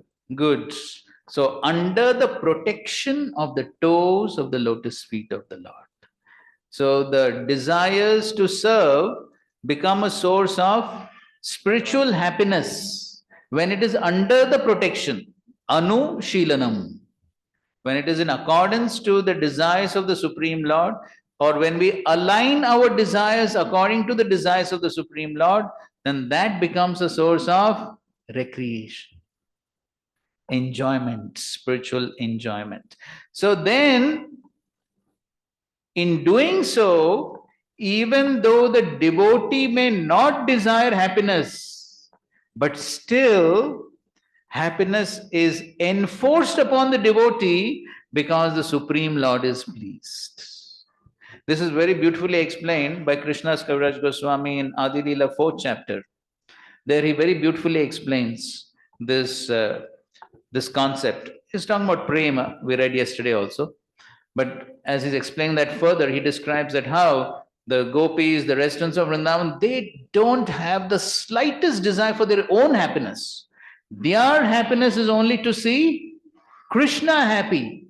But when they are endeavoring only for Krishna's happiness, then they get so much happiness even though they don't want happiness. This is spiritual science. If we desire our own happiness, we may or may not get happiness. But if we desire only Krishna's happiness, then 100% we'll get happiness. Therefore, Srila Prabhupada has written that beautiful statement, 128, the last sentence of the purport. The hankering soul must be satisfied by the perfect scientific process of perfect devotional service. The hankering soul. The soul is hankering for? Yes, love, freedom, happiness. Ultimately, it's happiness. In that purport, Srila Prabhupada explains how the soul is hankering for freedom from the material engagement. And of course, the freedom leads to happiness. But how one can experience that? Must be, the hankering soul must be satisfied by perfect scientific process of perfect devotion. It's a perfect science. So if we simply follow the science, then we will get that happiness. Okay, continue reading here, some few more sentences. It is stated herein. It is stated herein by the Kumaras that the lotus feet of Lord Krishna are the ultimate reservoir of all pleasure. One should therefore take shelter of the lotus feet of the Lord instead of trying unsuccessfully to stop desires for material enjoyment. As long as one is unable to stop the desire for material enjoyment, there is no enjoyment. There is no possibility of becoming liberated from the entanglement of material existence. It may be agreed that the waves of a river are incessantly flowing and that they cannot be stopped, but the waves of the river flow toward the sea. When the tide comes over the river, it overwhelms the flowing of the river, and the river itself becomes overflooded, and the waves from the sea become more prominent than the waves from the river.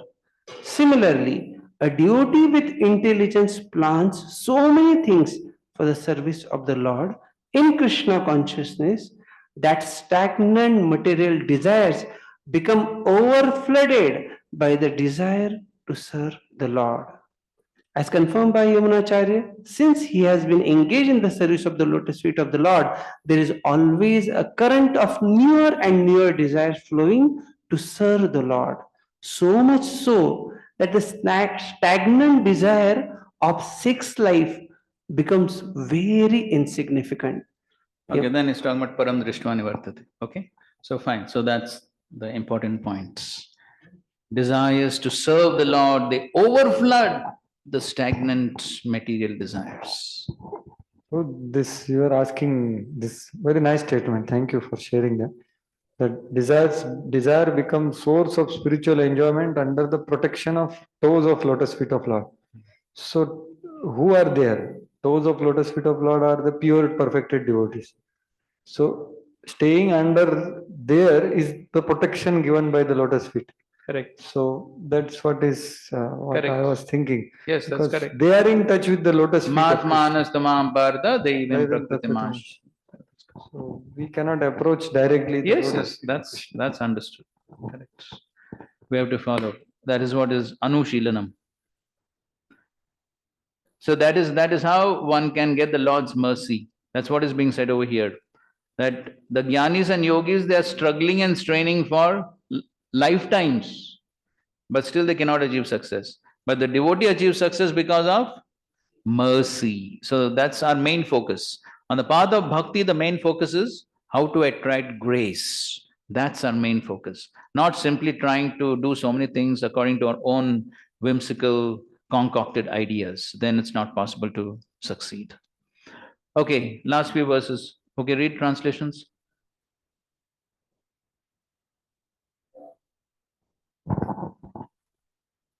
जल्दी पढ़ो.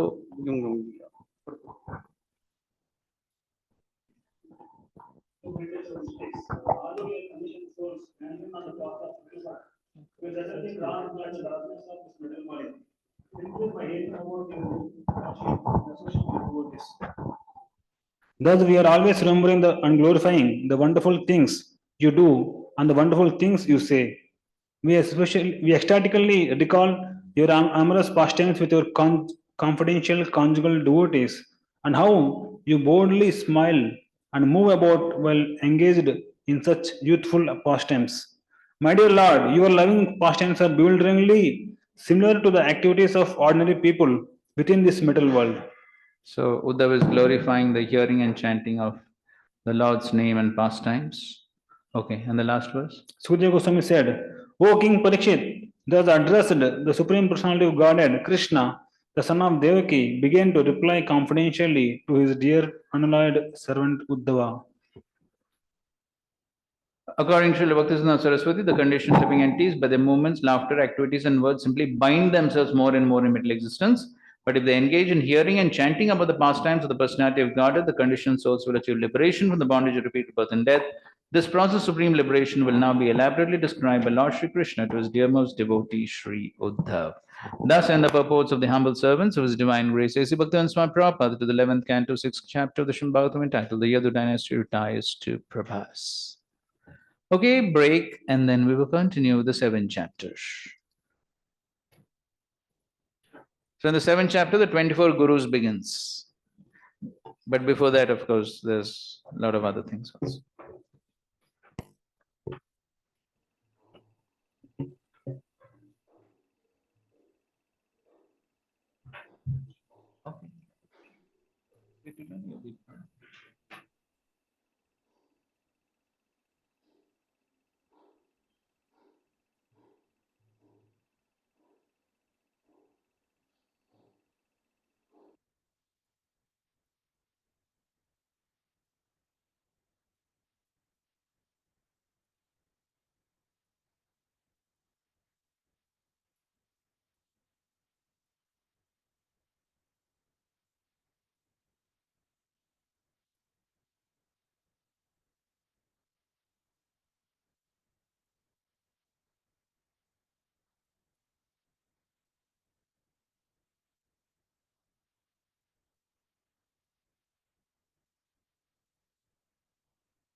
Prabhu, from Kunjibari, somebody else also was coming, no?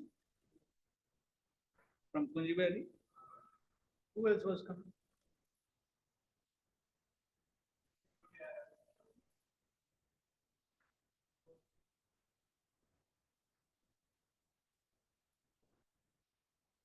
Only two of you are there.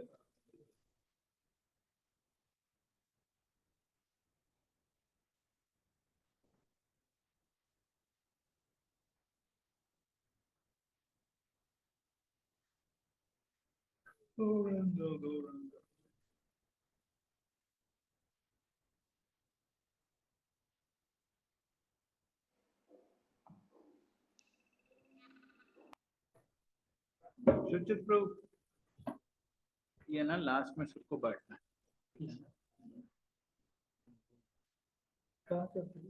ये Bhopal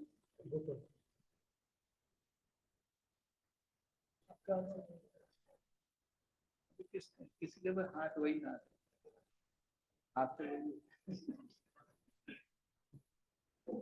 anyway, at least आप रखो।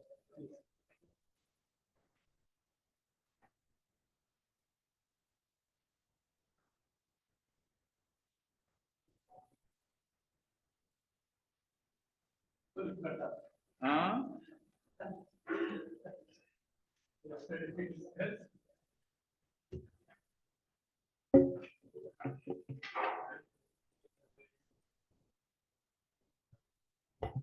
Okay, let's begin. Hare Krishna.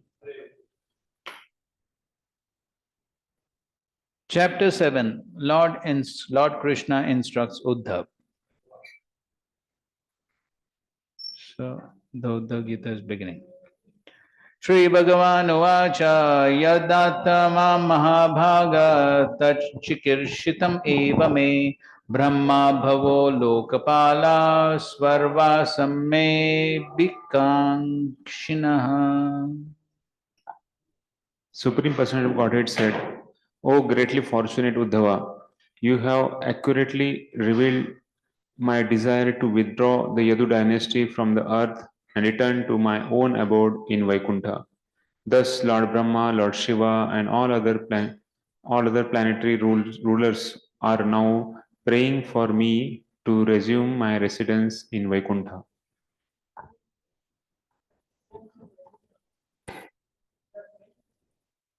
We read, no? In the previous chapter we read, no? Brahmaji tells the Lord, so now your duties in this world are finished, the purpose for which you have come has been achieved. So now if you so desire, you can return. That's what Brahma says, no? We read, no? Previous chapter.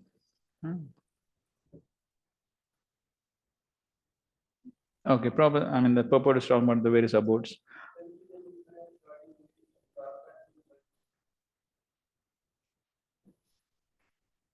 No, he has another question. Okay, आगे पढ़ो.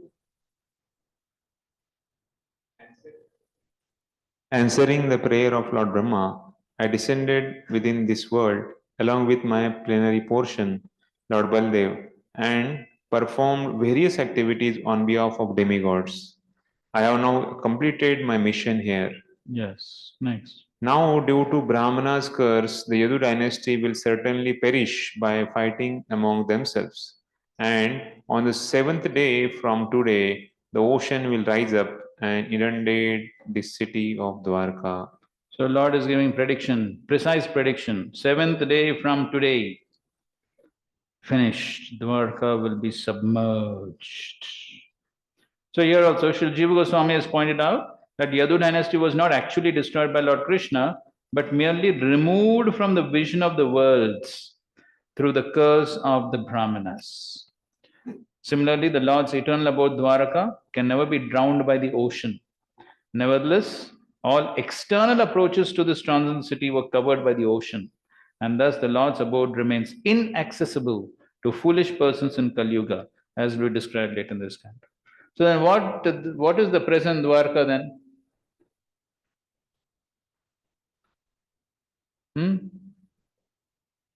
What is the present Dwarka? Everyone goes to Dwarka, no? You went, no? To Dwarka. So what is the Dwarka is under the ocean? Then how that is Dwarka?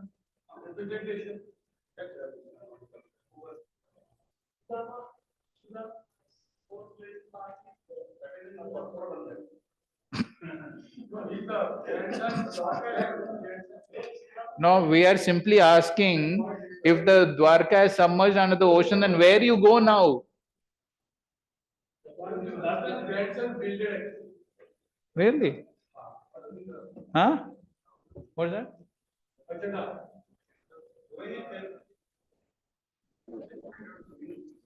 It's an island, Prabhu. Bet Dwarka. Bet Dwarka, That there is is a small okay, piece that is still but remaining. the question is from where this has come. See, now we are reading, na? Krishna himself is saying that I am going to submerge this Dwarka. Means it will be unmanifest. What's that? Shankaracharya. Shankaracharya established.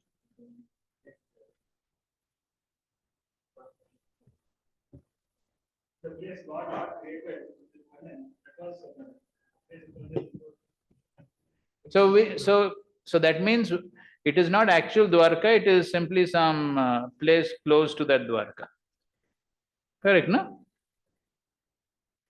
Because the actual Dwarka is submerged.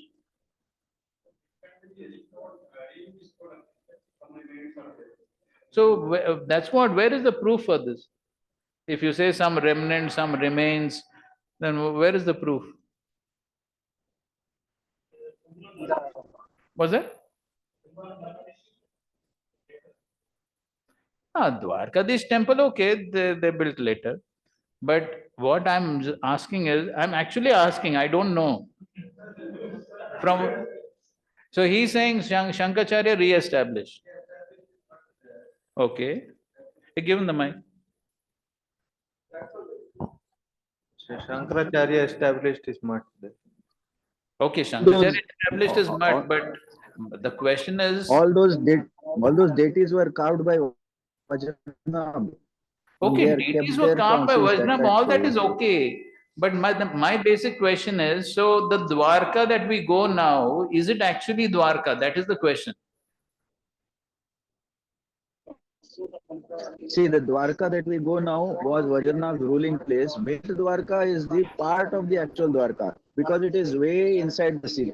And now for that, No, if you say that this Dwarka is part of the original Dwarka, then this is wrong then. If you say that somewhere it is mentioned, I forget that one palace, some palace was still remaining. Somewhere I read, I just forget. Some part of it was still remaining. Everything else was submerged. A palace or something. Okay, under the sea, what is there we can't see?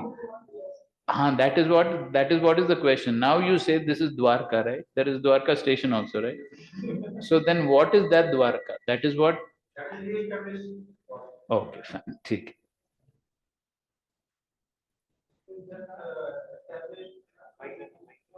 That a place where Shankaracharya has come and just in remembrance. Okay, fine. So we can say it is a representation, sort of representation of the... Hmm?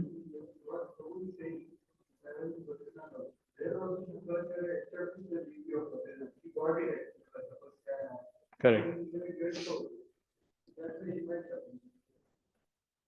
Okay, fine. He establishes mutt, no?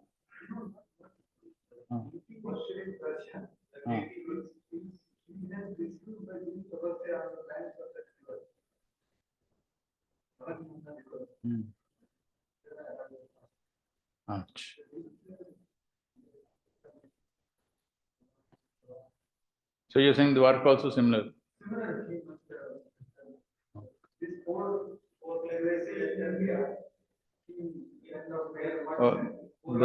The Chardham. The Chardham.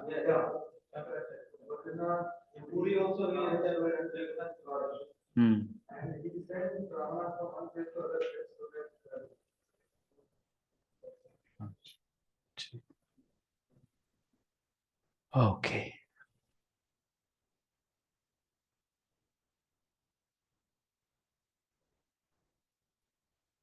Okay, so here it's mentioned that although bewildered conditioned souls may doubt the spiritual potency of the Lord, the pure devotees can directly perceive and relish his transcendent appearance and disappearance.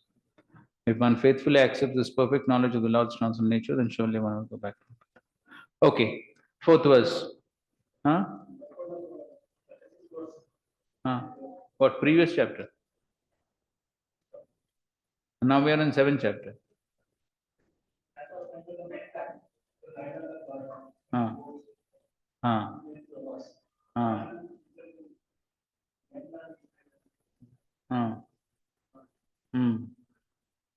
So? That's what, original Dwarka is gone, na?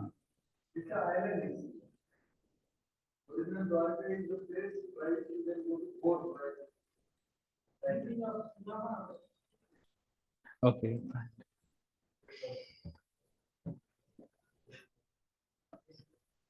Okay. Text 4, please read. You only read. O saintly Uddhav, in the near future I will abandon this earth. Then, being overwhelmed by the age of Kali, the earth will be bereft of all piety. Yes, so the Lord is predicting everything. So within 7 days, Dwarka will be submerged, then Kali will come, then no more piety. Okay. So, however, the Lord assured Uddhav that he would not be bereft of the Lord's association for even a moment. Also, because Uddhava had become a perfect master of his senses, would never be afflicted by 3 modes of material nature. In this way, before bringing Uddhava back home, back to God, Lord empowered him to carry out a specific confidential mission.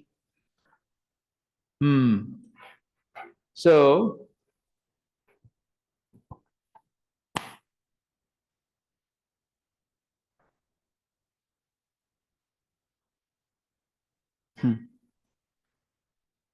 the conditioned soul becomes a fit candidate to take birth in Kali Yuga, which is the epitome of misfortune. But of course, even in that, there is one good quality.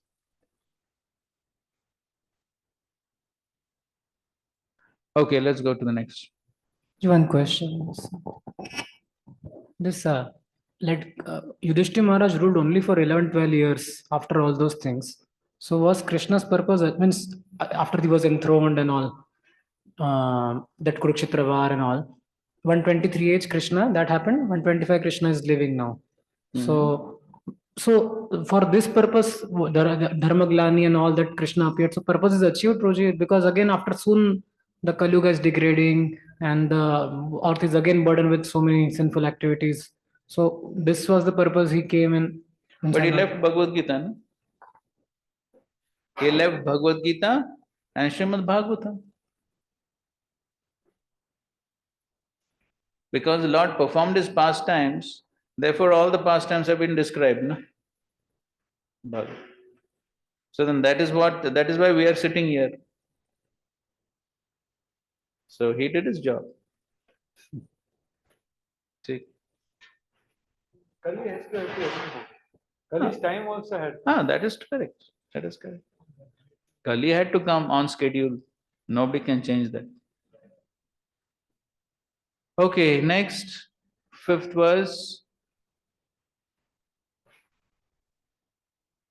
Translation. My dear Uddhav, you should not remain here. You should not remain here on the earth once I have abandoned this world. My dear devotee, you are sinless. But in Kali Yuga, the people will be addicted to all types of sinful activities. Therefore, do not stay here. Okay, it's saying do not stay here. All sinful people will be there. Okay, 6th.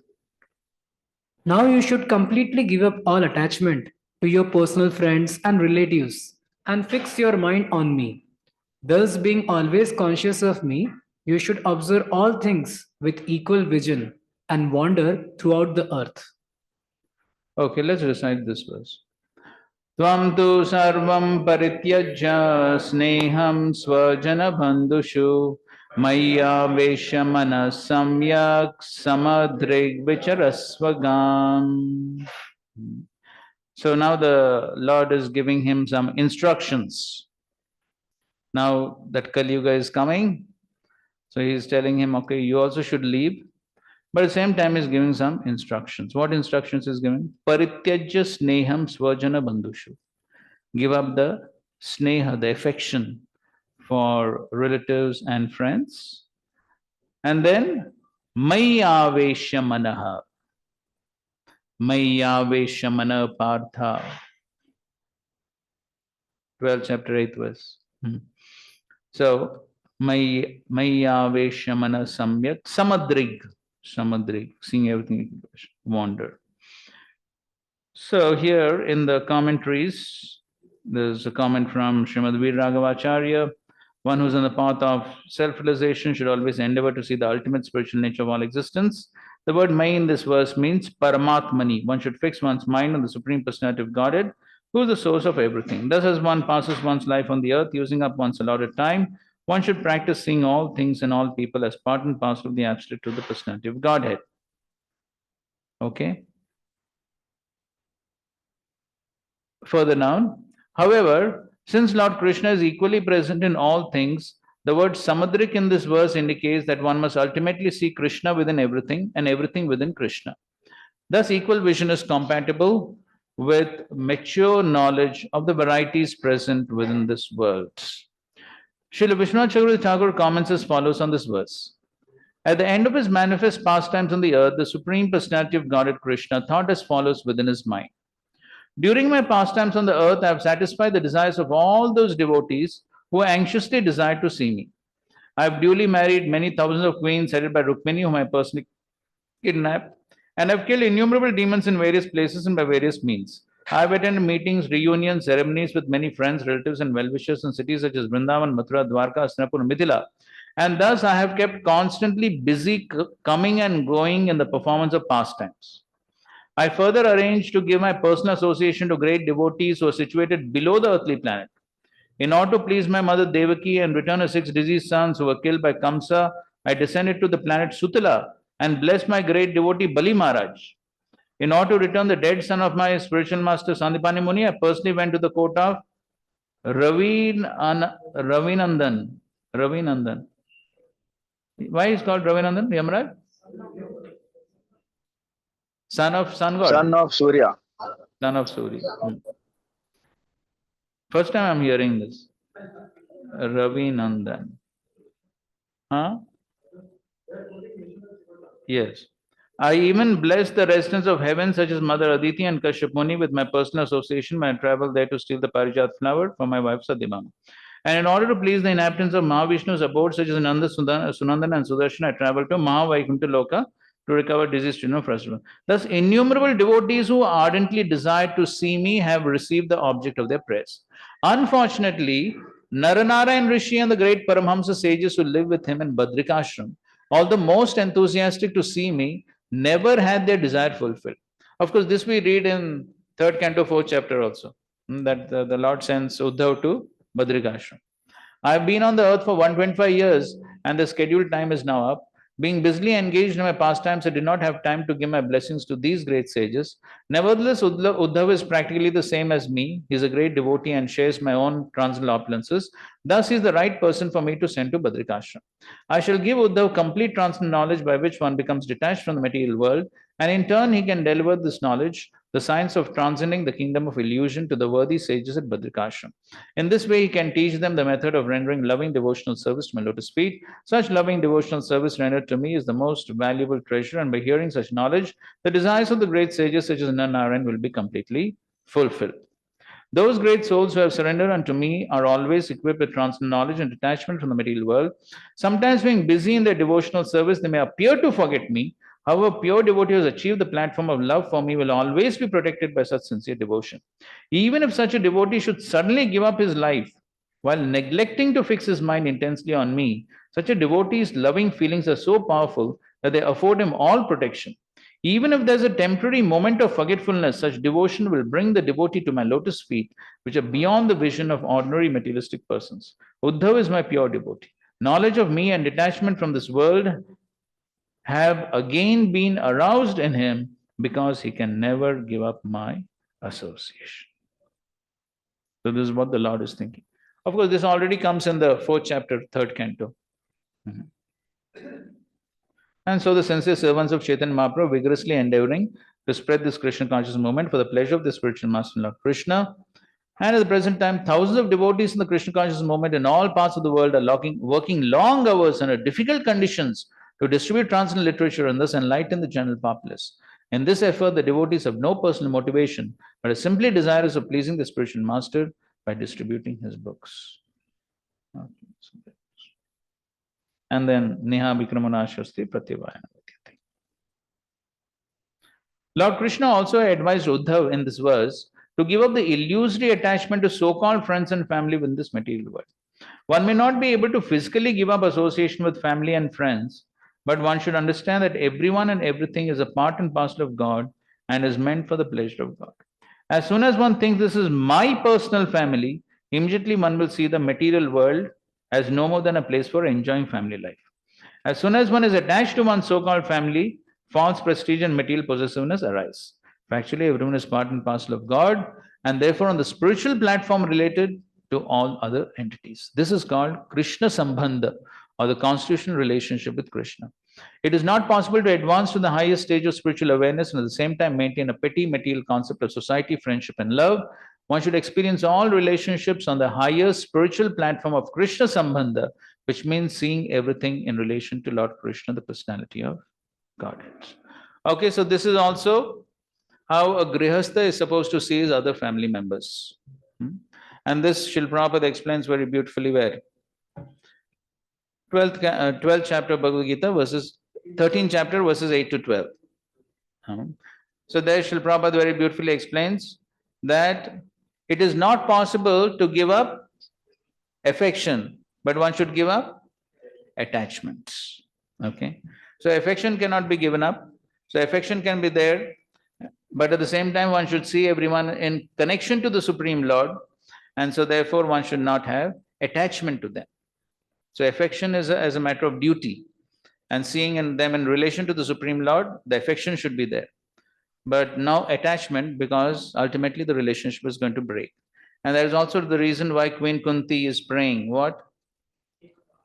Sneha Pasha. Shinna. So she's trying to cut off this family ties with Pandushu Vrishnishu. And there also Srila Prabhupada explains, but they're devotees. So what she's asking to cut off? Yes, the material relationship. And so the same principle applies in all relationships. As yesterday, Mohan Rupa also in the Brahmachari class, he was explaining that when you talk of devotee care, the most important aspect should be the spiritual care. That should be the most important, not simply the material aspects. So he was nicely explaining about the mother telling the child, "So jao beta."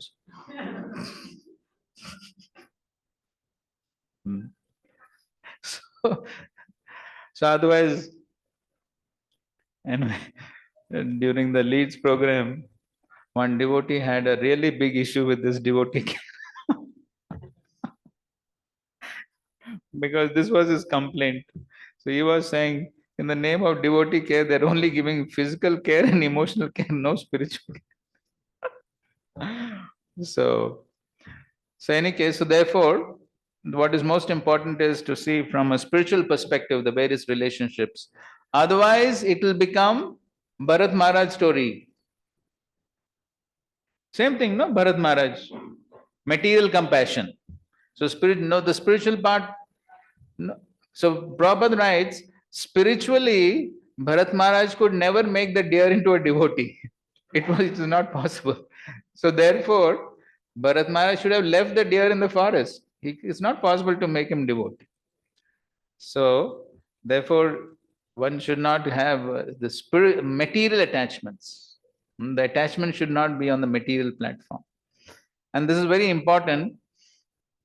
Otherwise, there are some problems. And so as Mohan Rupa also very nicely said, he said that anything extreme is a problem. So even Physical care, emotional care, when it goes on the extreme, it's a problem. So, recently we came across a devotee who had a problem. So when I first heard it, I was thinking, oh, I never thought that such a problem could exist. But I realized that yes, such a problem also could exist. So the devotee who was his superior, mentor, whatever you call. So he had a very nice relation with that senior devotee. That's natural, no? So the senior devotee has brought him to Krishna consciousness and brought him up nicely. Now he is brahmachari. So very nice relationship with that particular devotee. But then now that senior devotee is also becoming more senior. This brahmachari also has become more senior. So now that senior devotee cannot give so much time to this junior. But now this junior is expecting the same time, love and care which he received in his initial days. And so then when he's not receiving that, he's getting disturbed.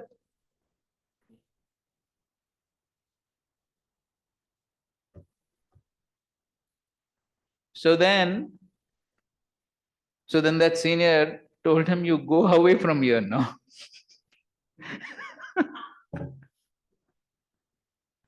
Go to some other temple and spend some time.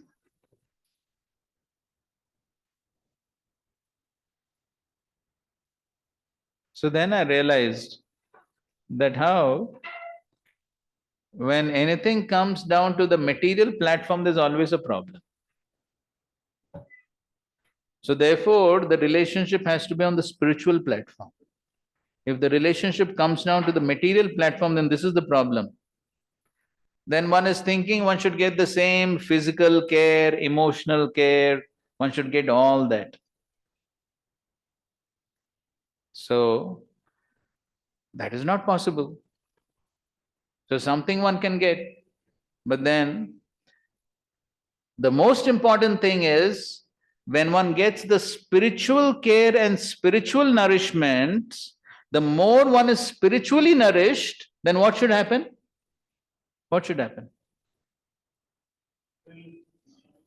Yes, the physical and the emotional needs should reduce when one is getting spiritual nourishment. And that is what should happen as one progresses. And that is what Srila Prabhupada also says, no? As far as physical needs, slowly they must be reduced, coming to the point of nil. Of course, that is an extreme situation. We cannot imitate that or can't expect that immediately. But the point is that if we don't help people to advance spiritually, then they will always seek physical and emotional care, because they're not receiving satisfaction on the spiritual platform. Therefore, we have to help devotees to advance spiritually. And therefore, Mohan Rupa was making that very nice point, appropriate, very appropriate. That the most important is the spiritual care. So if we simply keep giving physical care, emotional care, and not spiritual care and helping people to advance spiritually, then the physical and emotional needs will never reduce. Then spiritually they will remain like, yes, babies. Then they will never advance. Because all other types of needs, material needs, are due to what? A spiritual vacuum within the heart. So more there is a spiritual vacuum, more one tries to fill it with all material needs, material facilities, and one thinks that that spiritual vacuum will be filled up with all these material things. But it's never going to happen. And therefore, if we want to help people actually make progress, then we have to help them grow spiritually. That is what is very important. Hmm.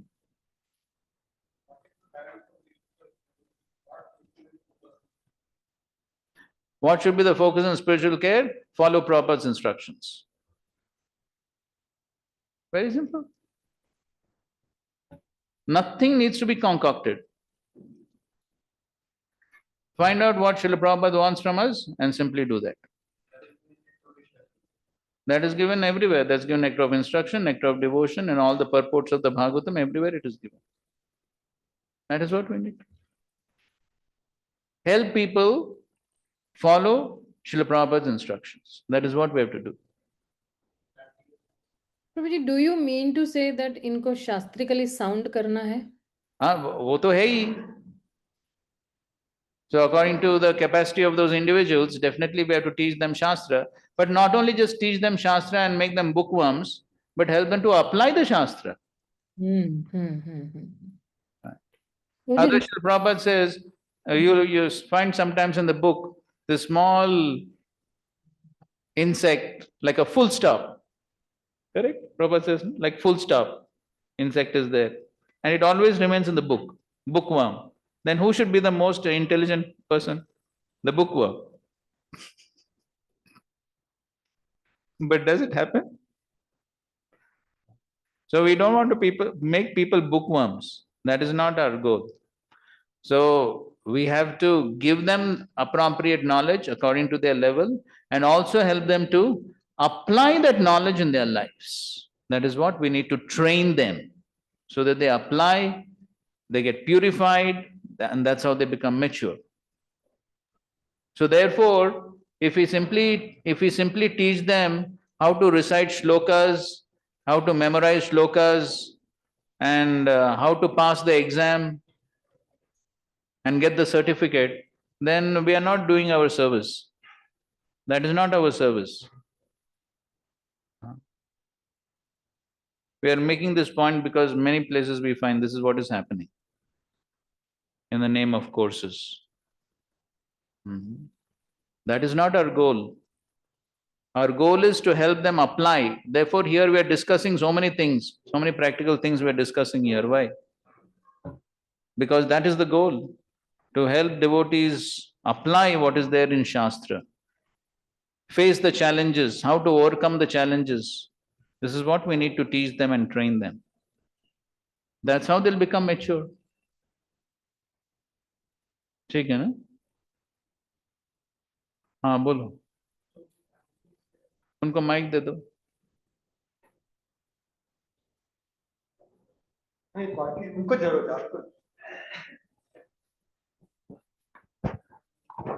As you said, Prabhuji, ki as one spiritually grows, his bodily needs should be reduced. Gradually. Gradually. So how to differentiate that somebody needs it genuinely? Because if you see different needs, we see that as somebody progresses, his bodily needs increases and he's given more assistance. So how to understand that this is his genuine need and like what Prabhupada says? Just because I want to clarify for myself. Correct. So the difference is what is need and what is necessity and what is luxury. So yesterday you were there, no? Mohan Prabhu was telling in the class. You were there? You're not there. That's good. You can hear very nice realized words Prabhu was speaking. So he was saying, oh, there's no end to material necessities. One thing will lead to the other. He was giving example. You know what example was? First you don't want to wash clothes, then washing machine is required. Then to dry the clothes, dryer is required. And then I can't travel in AC. I have to be in AC only always. Like that, there is no end to the bodily needs. Like yes. So therefore, the important point is, so then I have to see what is my necessity. So whatever is my necessity, then that much is bona fide. So this is something which every individual has to decide. So the individual has to be sincere and the individual has to decide. So everything cannot be told by somebody else. So there are some things which I have to decide by myself. Hey, give the mic. To express some. Very. Sure. The person who. Hey, you don't have two mics, huh? You should give two mics.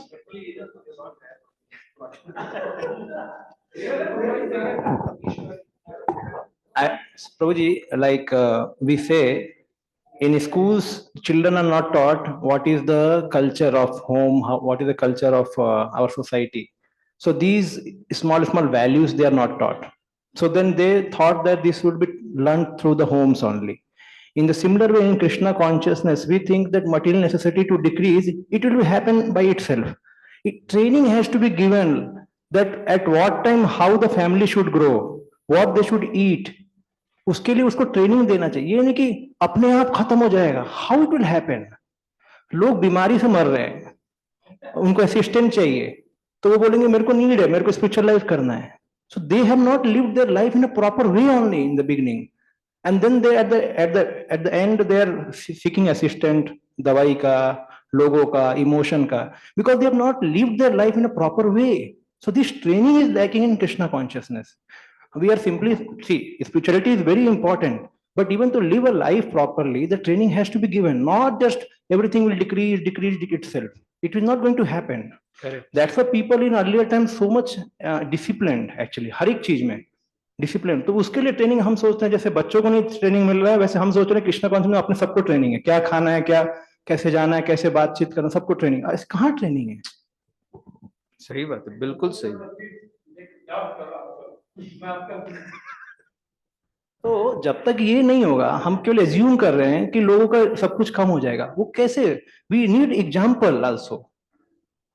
Example is there, 6 Goswamis. They have lived their life in a nice way, and even if they are already Nitya Siddha, Prabhuji. We need a society here. Example. So here also we have so many exalted Vaishnavas. Surely there are so many exalted are there. I'm not saying nobody is there, but I'm saying for regular functioning of the society, it is required that one should intrigue into the lives of the people and understand what is their relationship, what is their eating habit, sleeping habit, क्यों खराब हो रहा है सब कुछ. Problem भक्तों में नहीं है, अगर सिंपल भी जिएंगे तो वो हो जाएगा, वो कंट्रोल अपने आप हो जाता है. तो वो जरूरी है. तो आपके हिसाब से सॉल्यूशन क्या है? सॉल्यूशन ये है कि उसमें भी ट्रेनिंग चाहिए, हमें सिंपल लिविंग में जाना ही है प्रभु जी. सही बात है. अभी हम तो और थोड़ा और प्रैक्टिकल स्टेप्स बताएंगे तो अच्छा रहेगा. तो मैं यही बोल रहा हूँ कि when we say only add Krishna, just add Krishna is not sufficient. We have to live how the Krishna has said to live. तो और थोड़ा बोलिए ना. Shift to Rajgarh sometimes. नहीं यार.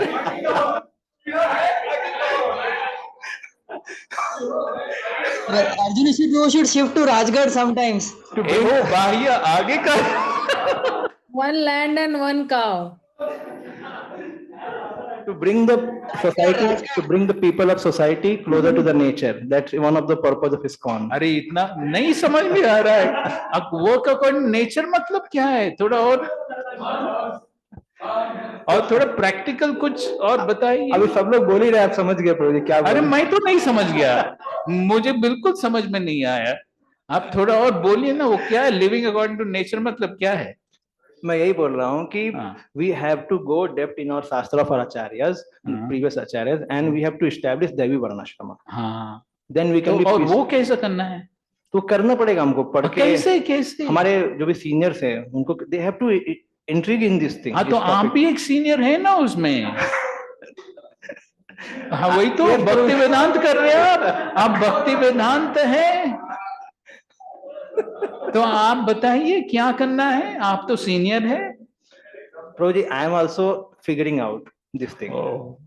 So I need assistant, I need some guidance also for that. But I at least through Prabhupada's guidance in the books, I understood that Prabhupada wanted that. Correct. And without that, Prabhuji, society will not have sustenance of community. That is for sure. We may be saying for hundreds of years, it will not come. Because people don't simply live by the words. People see the examples. Correct. Actually. So they have to see the examples where they can live their life happily and they can practice spirituality to go back home, back to Godhead. Perfect. This is simplicity. So when you figure out how to establish all this, please let us know. Then we will also follow in your footsteps. Hare Krishna. Hare Krishna.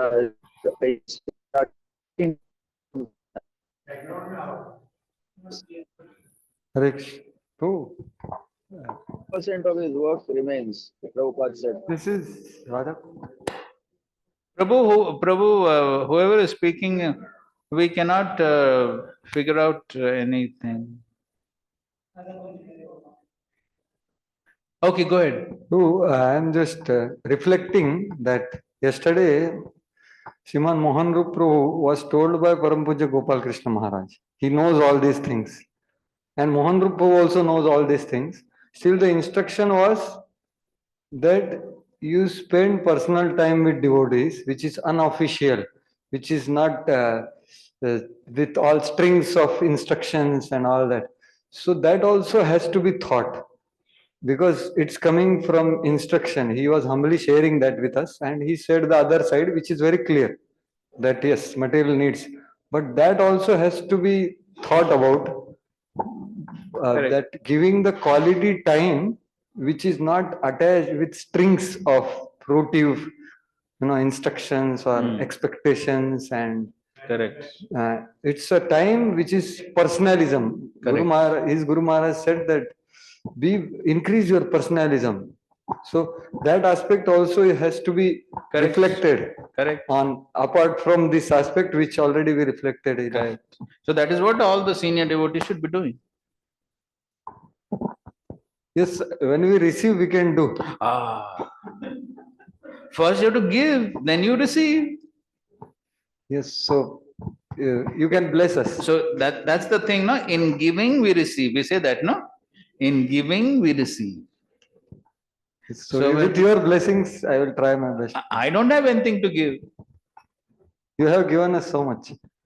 This is what Prabhupada has given. We simply repeat. Hare Krishna. Okay. So why this whole discussion came?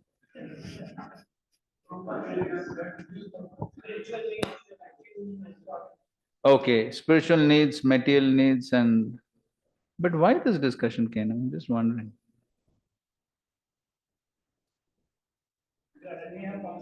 Right. Material attachments. Okay. Material attachments. Okay, fine. So here, this is what Lord Krishna is telling Uddhav, right? To give up sneham swajana bandhushu. Okay, so that's how the discussion came. Yes. Of course, here it is, in the word to word is affection, but in the translation it is said attachment. But this is what Prabhupada very clearly says in Bhagavad Gita, 13th chapter, verses 8 to 12. And then he very nicely establishes, and we just show that, it's a very nice paragraph. Bhagavad Gita, 13th chapter, verses 8 to 12. Actually, this is, many times when I go to Grahastha's houses, I speak on this section. I'm not getting into some controversies. Again. Here. As for detachment from children, wife and home, share kiya kya? Share karo.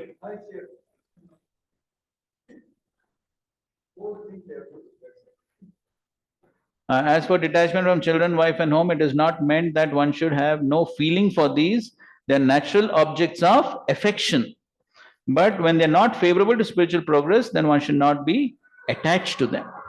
And then how one should have that proper consciousness? For that, if one is in full Krishna consciousness, he can make home very happy, because the process of Krishna varies.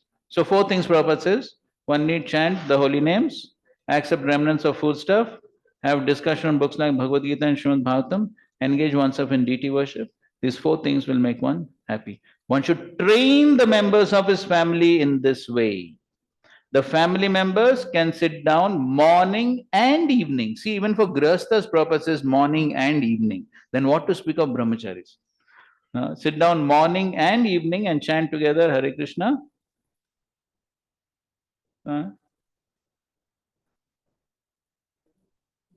And if one can mold his family life in this way to develop Krishna consciousness following these four principles, not four regulative principles, these four principles, then there's no need to change from family life to renounced life. But it was not. Okay, fine. Okay, enough of discussion on attachment. Okay, sixth. Tvam tu sarvam parityajya. ये हो गया ना?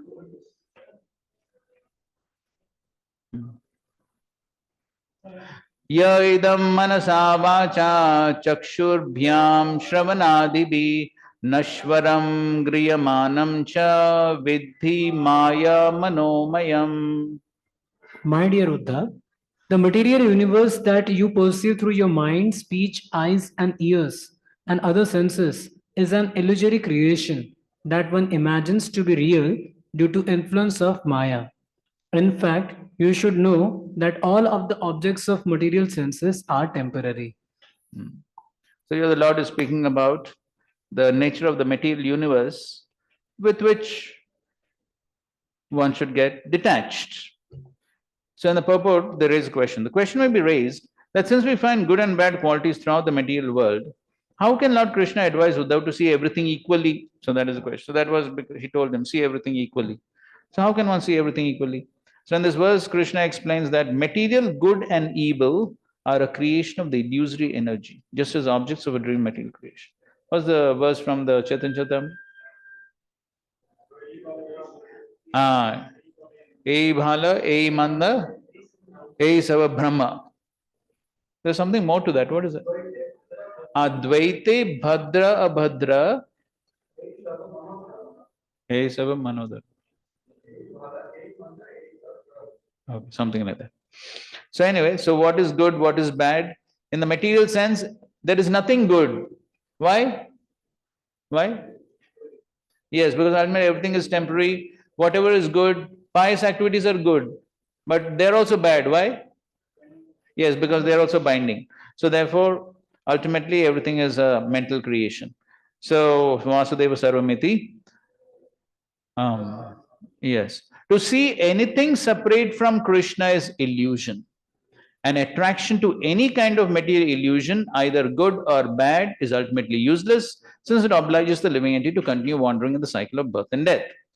Okay, so this is also the subject matter of, yes, second verse of the Chatushloki, same subject matter. Yes. So, therefore, when the living entity desires to exploit matter, he is covered by three modes of nature, and thus he concocts different philosophical, political, social expansions, or explanations of reality, but never understands the absolute truth. Lord Krishna is beyond the contaminated perception of the material senses. Okay, fine. So the last sentence. In this verse, Lord Krishna warns Uddhav to remain clear of this illusory platform of existence and see everything in relation to Krishna. One should have the proper perception. Text 8. Pumso yuktasya nanartho brahmasa guna dosha bhag karma karma vikarmeti guna dosha dhiyobhida. One whose consciousness is bewildered by illusion pursues many differences in value and meaning among material objects. Thus, one engages constantly on the platform of material good and evil and is bound by such conceptions. Absorbed in material duality, such a person contemplates the performance of compulsory duties, non performance of such duties, and performance of forbidden activities. Okay, so this is karma and vikarma, right?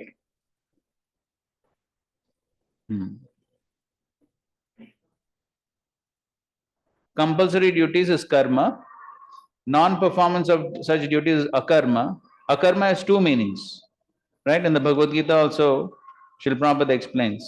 Akarma has two meanings. One is not performing duties and another is duties which have no reaction. So both the meanings are there. And forbidden activities is vikarma. So purport, the illusory mental platform of existence is described in this verse. The word ayuktasya indicates that the conditioned soul who does not fix his mind on the Supreme Personality of Godhead. It is clearly described in the Bhagavad Gita and other Vedic literature that Lord Krishna, the absolute truth, is within everything and everything is within the Lord. The example may be given that when a woman loves a man, she is most eager to see him and she daily sees him dressed in different clothes. Actually, the woman is interested not in the clothes but in the man. Similarly, within every material object is the Supreme Personality of Godhead. Therefore, one who has developed love of God is constantly seeing the Lord everywhere and not just the superficial material objects that cover the Lord. Was? Okay, more precise. Snavarjangam deki na deki naramurti sarvatra hoy nija ishta deva spurti. So that is the point here. So one has the proper perception towards everything. So seeing everything in relation to the Lord,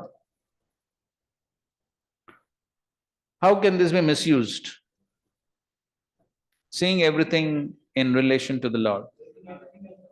Okay, seeing everything as the Lord. So that is, yes, that is Mayavad philosophy. So how to refute it? So they say everything is Brahman.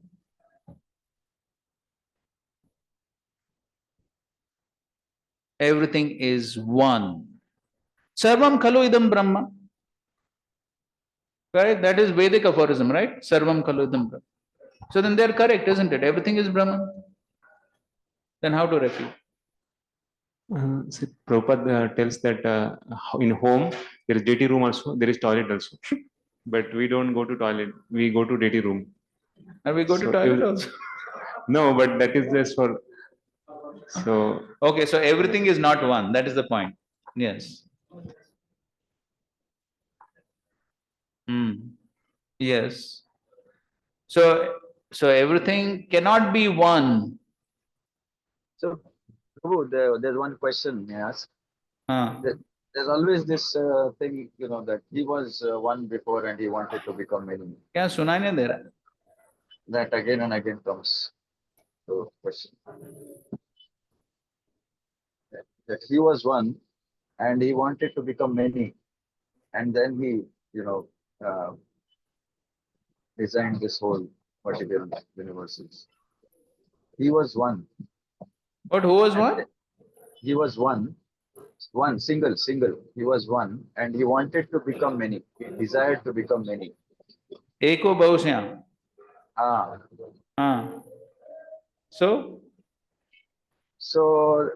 that also is, it alludes to the fact that there's no difference. Like that, that everything is him. What does that okay, mean? Okay, how do you refute this?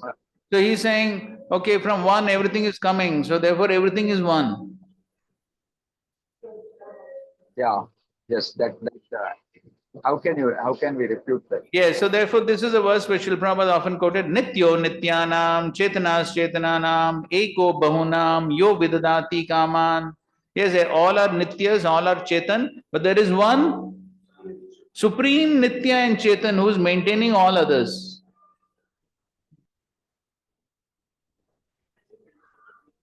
Yes, so therefore our philosophy is achintya bhed abheda. So there is oneness, but at the same time there is difference. Okay. But the only thing, why does it say he was one? It could have been we were all there as individual identity, but he says he was one. He wanted to become many. He wanted to become many. Yes, but that is correct. Puts but where is the point of time that one became many? Now Krishna says in Bhagavad Gita what? Mamaevamsho jivaloke jiva bhuta sanatana. So the living entities are eternally my parts and parcels. So there is no fixed point of time where one became many. So therefore the concept is just to make the point that ultimately all jivas are parts and parcels of the Supreme Lord and they are all present for the Lord's enjoyment. So ultimately all the jivas are meant for the Lord's enjoyment. So to explain that concept, it is said that one expanded into many. for the purpose of enjoyment. So that is the purpose of that statement. But it is not that at a certain point of time one became many, and at a certain point of time many are going to become one. And this is also refuted in the second chapter of the Gita, which was न त्विवाहं जातु नास्वं न त्वं नेमे जनाधिपा न चैव न भविष्याम सर्वे vayam atah param. So never was there a time when you did not exist, I did not exist, all the kings did not exist. They exist in the past, they exist now, and they'll continue to exist in the future. So that verse also clearly establishes two things. What? Eternality and individuality. Both the concepts are clearly established in that verse.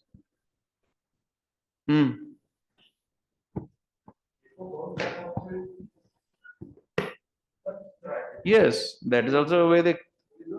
So is this again inconceivable? No, it is definitely correct. We're not refuting it, but we're trying to understand. Yeah, we can reconcile it that Yes. it is meant for certain concept. Yes. So Srila Jiva Goswami says that in third canto of Srimad Bhagavatam, where Maitreya Muni is explaining the creation. So when Lord wants to enjoy the external energy, that time he feels I am alone. So then he wants, that time Mahavishnu comes from his body. So this verse is applicable for Mahavishnu. He is one and then he becomes many. So this is the understanding of that verse given by Srila Jiva But then Goswami in again, Srimad Bhagavatam. it is not that Mahavishnu at that point of time is creating the souls, no? No. They were already there. They were with him. already There is there. no question of creation. That's the point. Sanatana, how that I have no problem with. Yes, I'm just explaining this. Correct. This aphorism. Prabhuji, also Srila Jiva Goswami tells, that when a greedy man sees money, opportunity everywhere, Right. he's training himself to see the Lord's hand in everything. Means, Correct. where is Krishna in this situation as such? Yes. But the other people, what you're saying about refuting, na?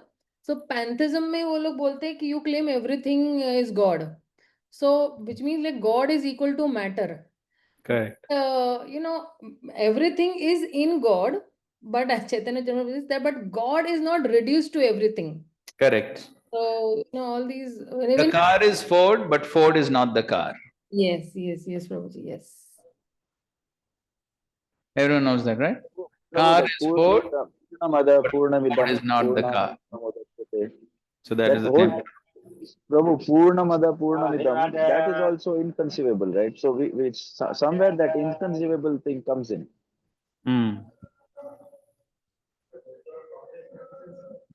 Yes. He said that all beings are in me, but I am not in all. Yes. So we understand the basic principle of oneness as well as difference. And inconceivable also. Yes. With our mundane intelligence, it's inconceivable. That's correct. Okay. Let's read a few more lines from this purport, quite a long purport. So, the word ayuktasya in this verse indicates that one who has not come to the stage of reality. Such a person, being deprived of loving devotional service to Lord Krishna, attempts to enjoy the innumerable forms and flavors of material experience. This temporary illusory enjoyment is not the constitutional function of the bewildered living entity who remains without any awareness of the ultimate reality, the Supreme Personality of Godhead. In the world of matter, there are undoubtedly varieties. Then they give various examples. There are varieties among dogs, among birds, amongst human beings. Everywhere there's variety. And Vedic culture is arranged in such a way that everyone can become perfect in self-realization simply by performing his occupational duty for the satisfaction of the Supreme Personality of God. Svesve karmani abhirata samsiddhim labhate nara.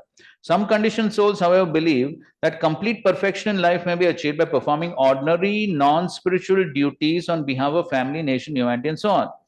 Others are interested in neither service to God nor noble mundane activities. And there are others who actively pursue sinful life. Such sinful persons generally rise from bed late in the afternoon and stay awake all night taking intoxicants. Such a dark, hellish existence is caused by attraction to tamagun and the mode of ignorance. Actions in the mode of ignorance are called vikarma, as mentioned in this verse, Unfortunately, neither the materially responsible person nor the materially irresponsible person nor the sinful person can achieve the real perfection of life Krishna consciousness. Okay.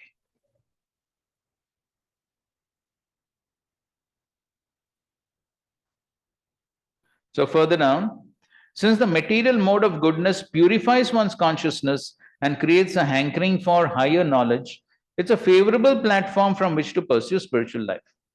Just as the airport is a favorable place from which to travel.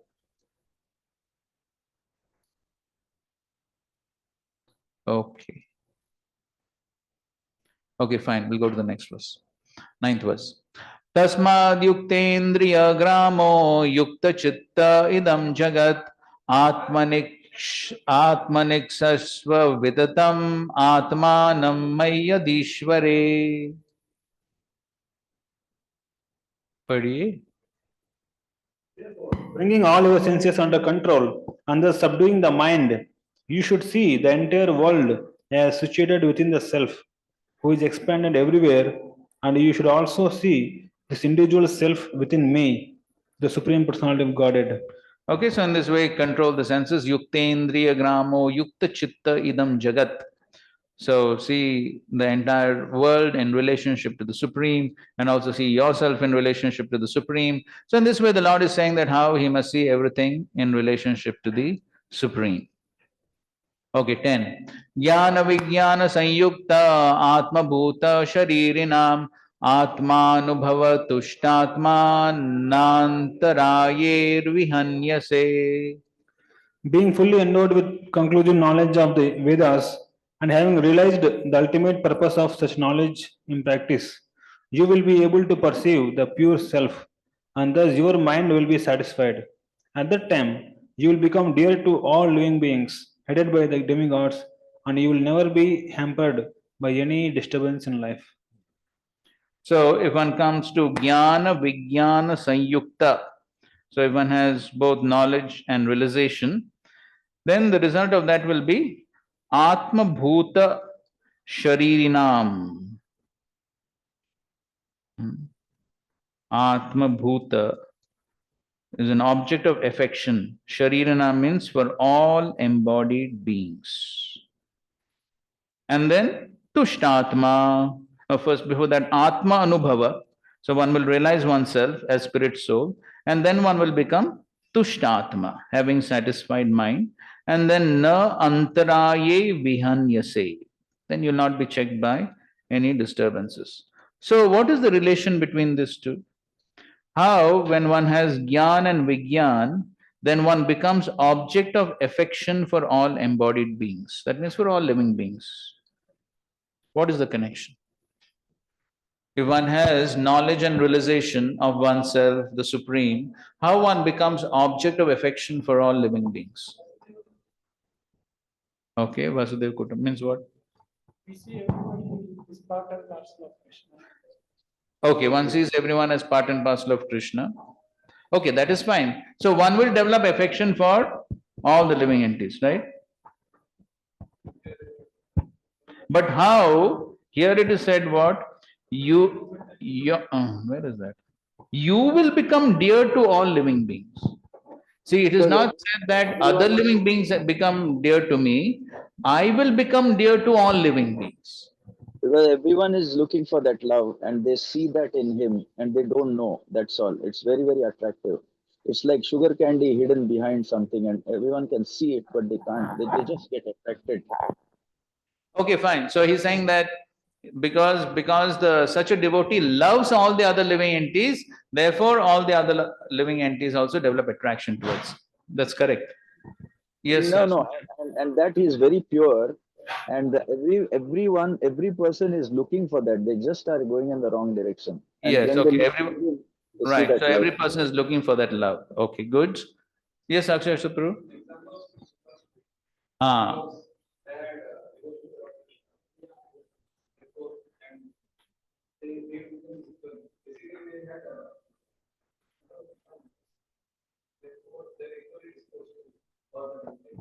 Yes, so because they saw everyone equally, therefore they were equally disposed.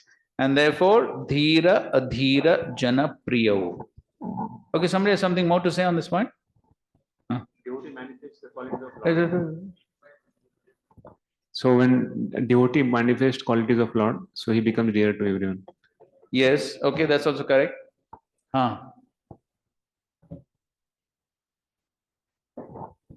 When he understands Jnana Vijnana, he will see all the living entities equally. Correct. He will not become envious of them. Correct. He will not also try to enjoy the living entities by lauding it towards them. Correct. And therefore he becomes pleased. He becomes the object of affection for all. Correct. Okay. Repeat Srila Prabhupada's words in Bhagavad Gita. He is explaining this in 5.7. We'll read as it is. Because one who works in Krishna consciousness is servant to all. So Correct. this is Yoga Yukto Vishuddhatma. That verse. Sarva Bhutatma Bhutatma. Prabhupada explains here. Because one who works in Krishna consciousness is servant to all, he is very dear to everyone. Yes. So he is servant, and who doesn't want a servant? Yes. So that's what. So the point is, because he loves everyone, therefore everyone reciprocates. Why? So he loves everyone means what? He serves everyone. Yes. So the manifestation of love is service, not sentimental love. And this is also explained very nicely in the Bhakti Rasamrita Sindhu. So the second quality of pure devotional service is Shubhadha. And under Shubhadha, there are 4 aspects of Shubhadha. What are they? Yes, first is Sarvajagatam Prinanam. Second is Anuraktata. Third is Sadguna. And fourth is Sukatvam. So, Sarvajagatam Prinanam. The entire universe becomes dear to him because he is everything and everyone in relationship to the Supreme Lord, and therefore everyone becomes attracted towards him. Because he loves them, therefore they reciprocate. By loving him, they become attracted towards him. So we find that this, when when was the Delhi Pandal program? So in the Delhi Pandal program, on the last day, so many, as Srila Prabhupada got off the stage to leave, hundreds of people surged ahead to take dust from Srila Prabhupada's feet. Of course, the disciples stopped them. But then later on, one devotee asked Srila Prabhupada, Srila Prabhupada, how is it that everyone loves you? Of course, Srila Prabhupada gave 2 different answers at 2 different times. But at that particular point of time, Prabhupada said, because I love them. At another time, he said, because I have no sex desire. Okay. But of course, both of them are related. Yes, when there's sex desire, then one cannot have love. But so the ultimate point is because there is love.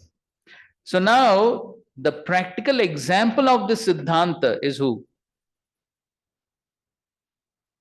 There are 2 examples for this. Well, Goswami's example is, okay, from the Bhagavatam. Yes. So what happened to Dhruva Maharaj?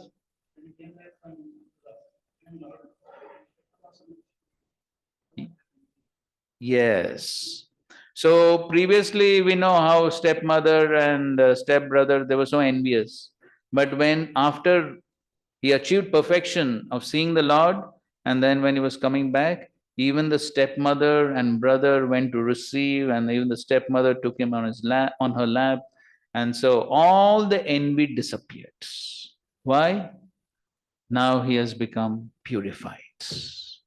And that's how everyone becomes attractive. So there's that verse which is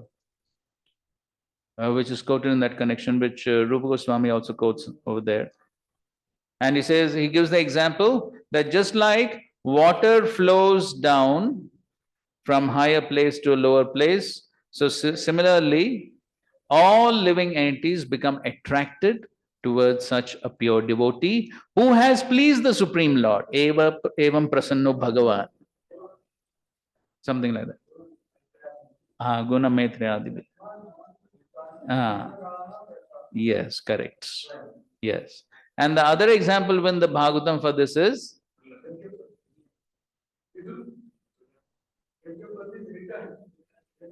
then they gave up the envy. Okay, fine. Okay, that's also a good example.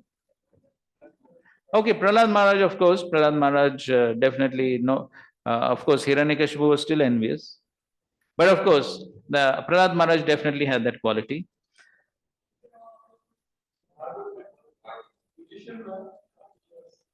So we find it in first canto, second chapter, second verse, in connection to Shukadeva Goswami.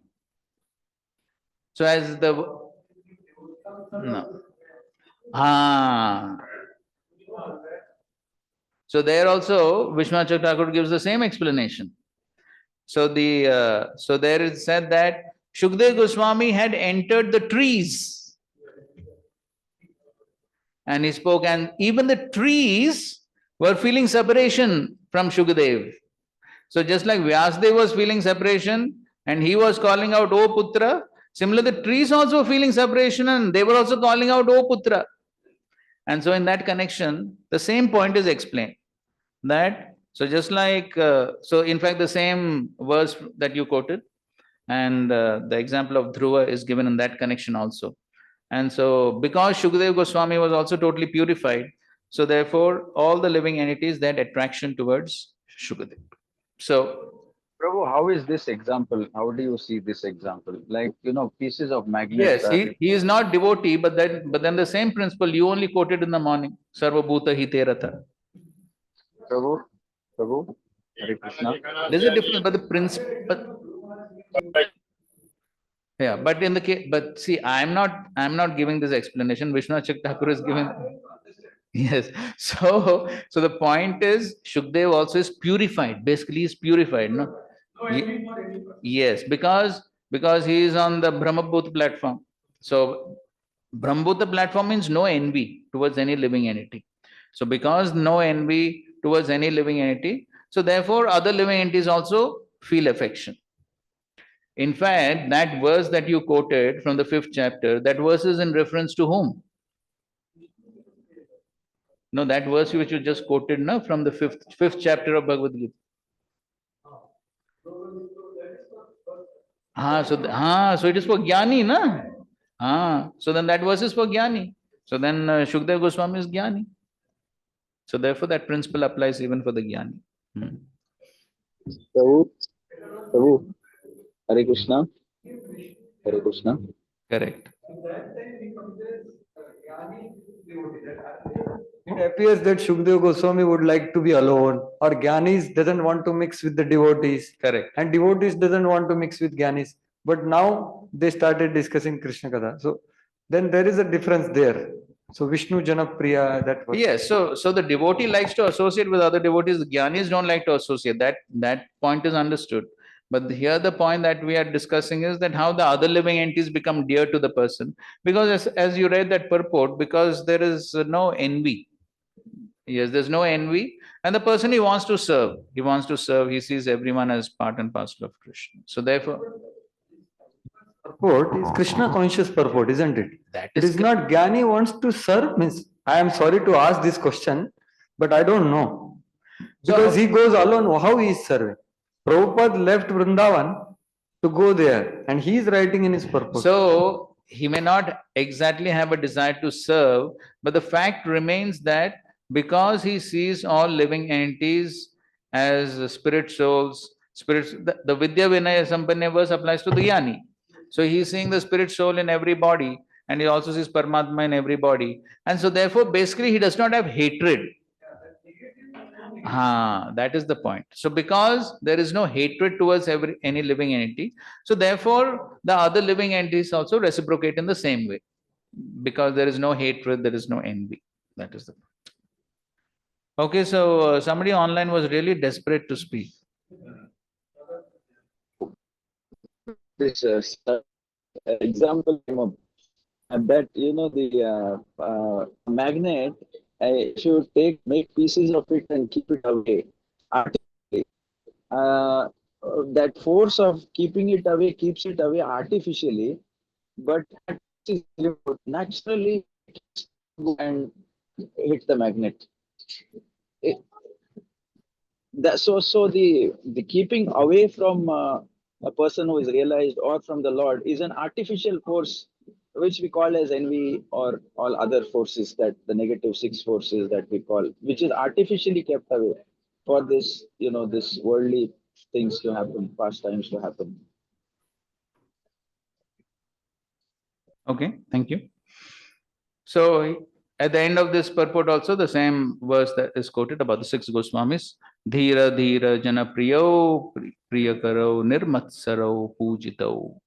The Nirmatsaro. So therefore, they're dear to everyone. And that's what the Lord is telling Uddhav. He's telling him also the same thing, that by Jnana Vijnana Sanyukta, then Atma Bhuta Sharinam, Atmanu Bhava. Then one can become Tushtatma. Then one can become totally satisfied.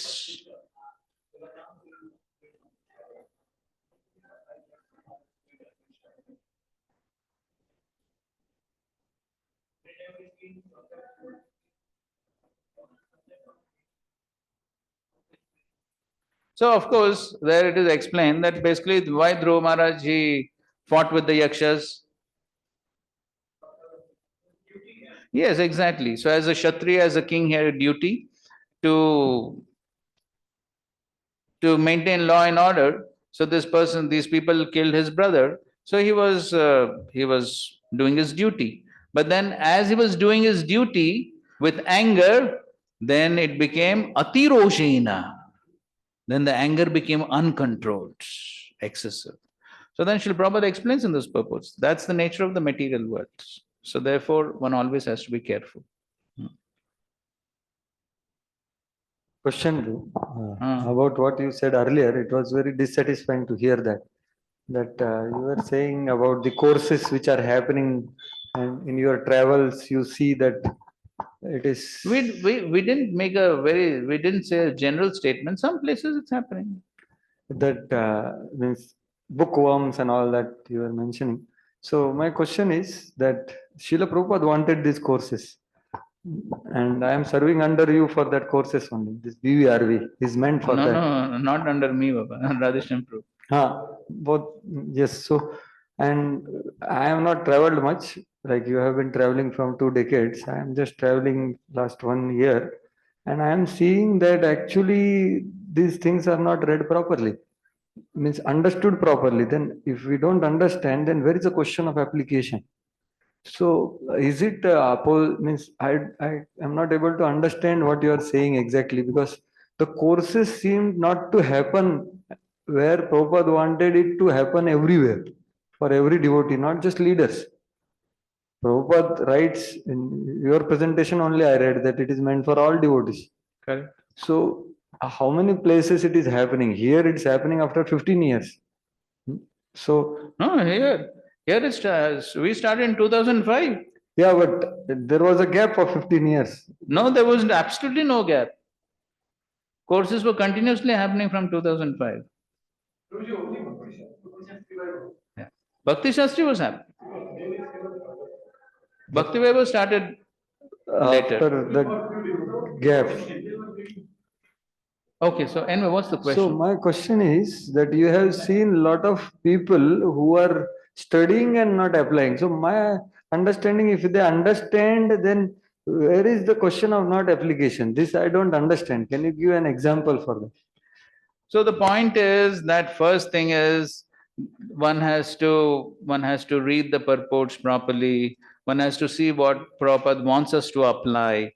So all these points must be carefully discussed. So if there is no discussion on these application points and the whole thing is very much theoretical, then people will not even make an attempt to apply. Then it becomes a very academic course with the aim of just the certificates. That is the problem.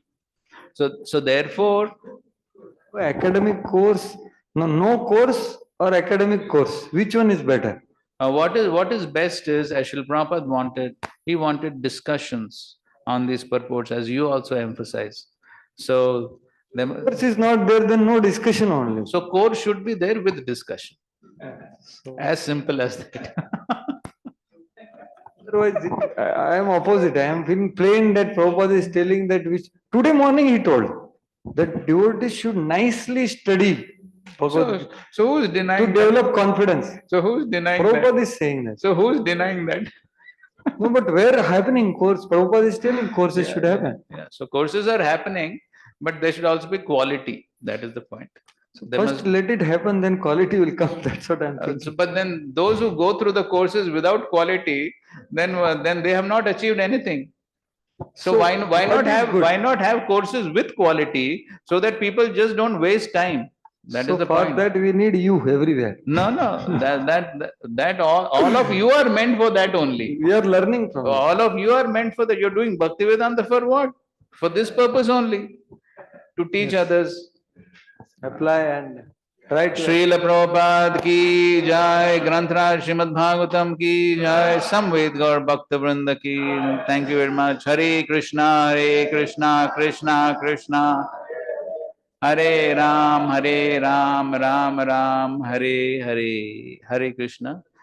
So we have some very special prasad which devotees from Bhopal, they told me the name of the deities. I'm dull-headed, I just forgot the name of the deities. Some Radha Vallabh or something.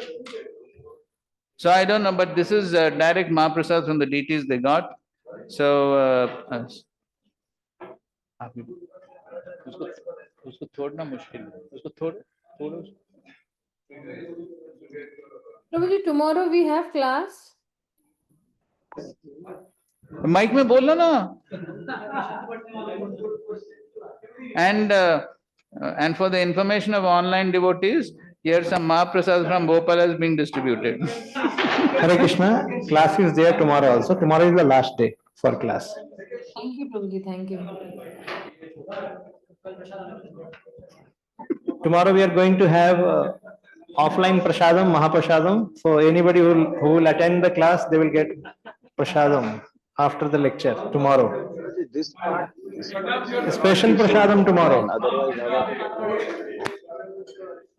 Prabhuji, this part should not be shown to online because we will be jealous. Tomorrow we'll try to finish the 7th chapter. Okay.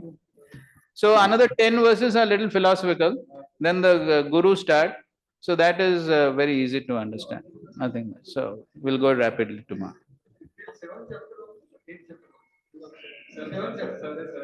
His instruction is 7 chapters. Thank you, Prabhuji.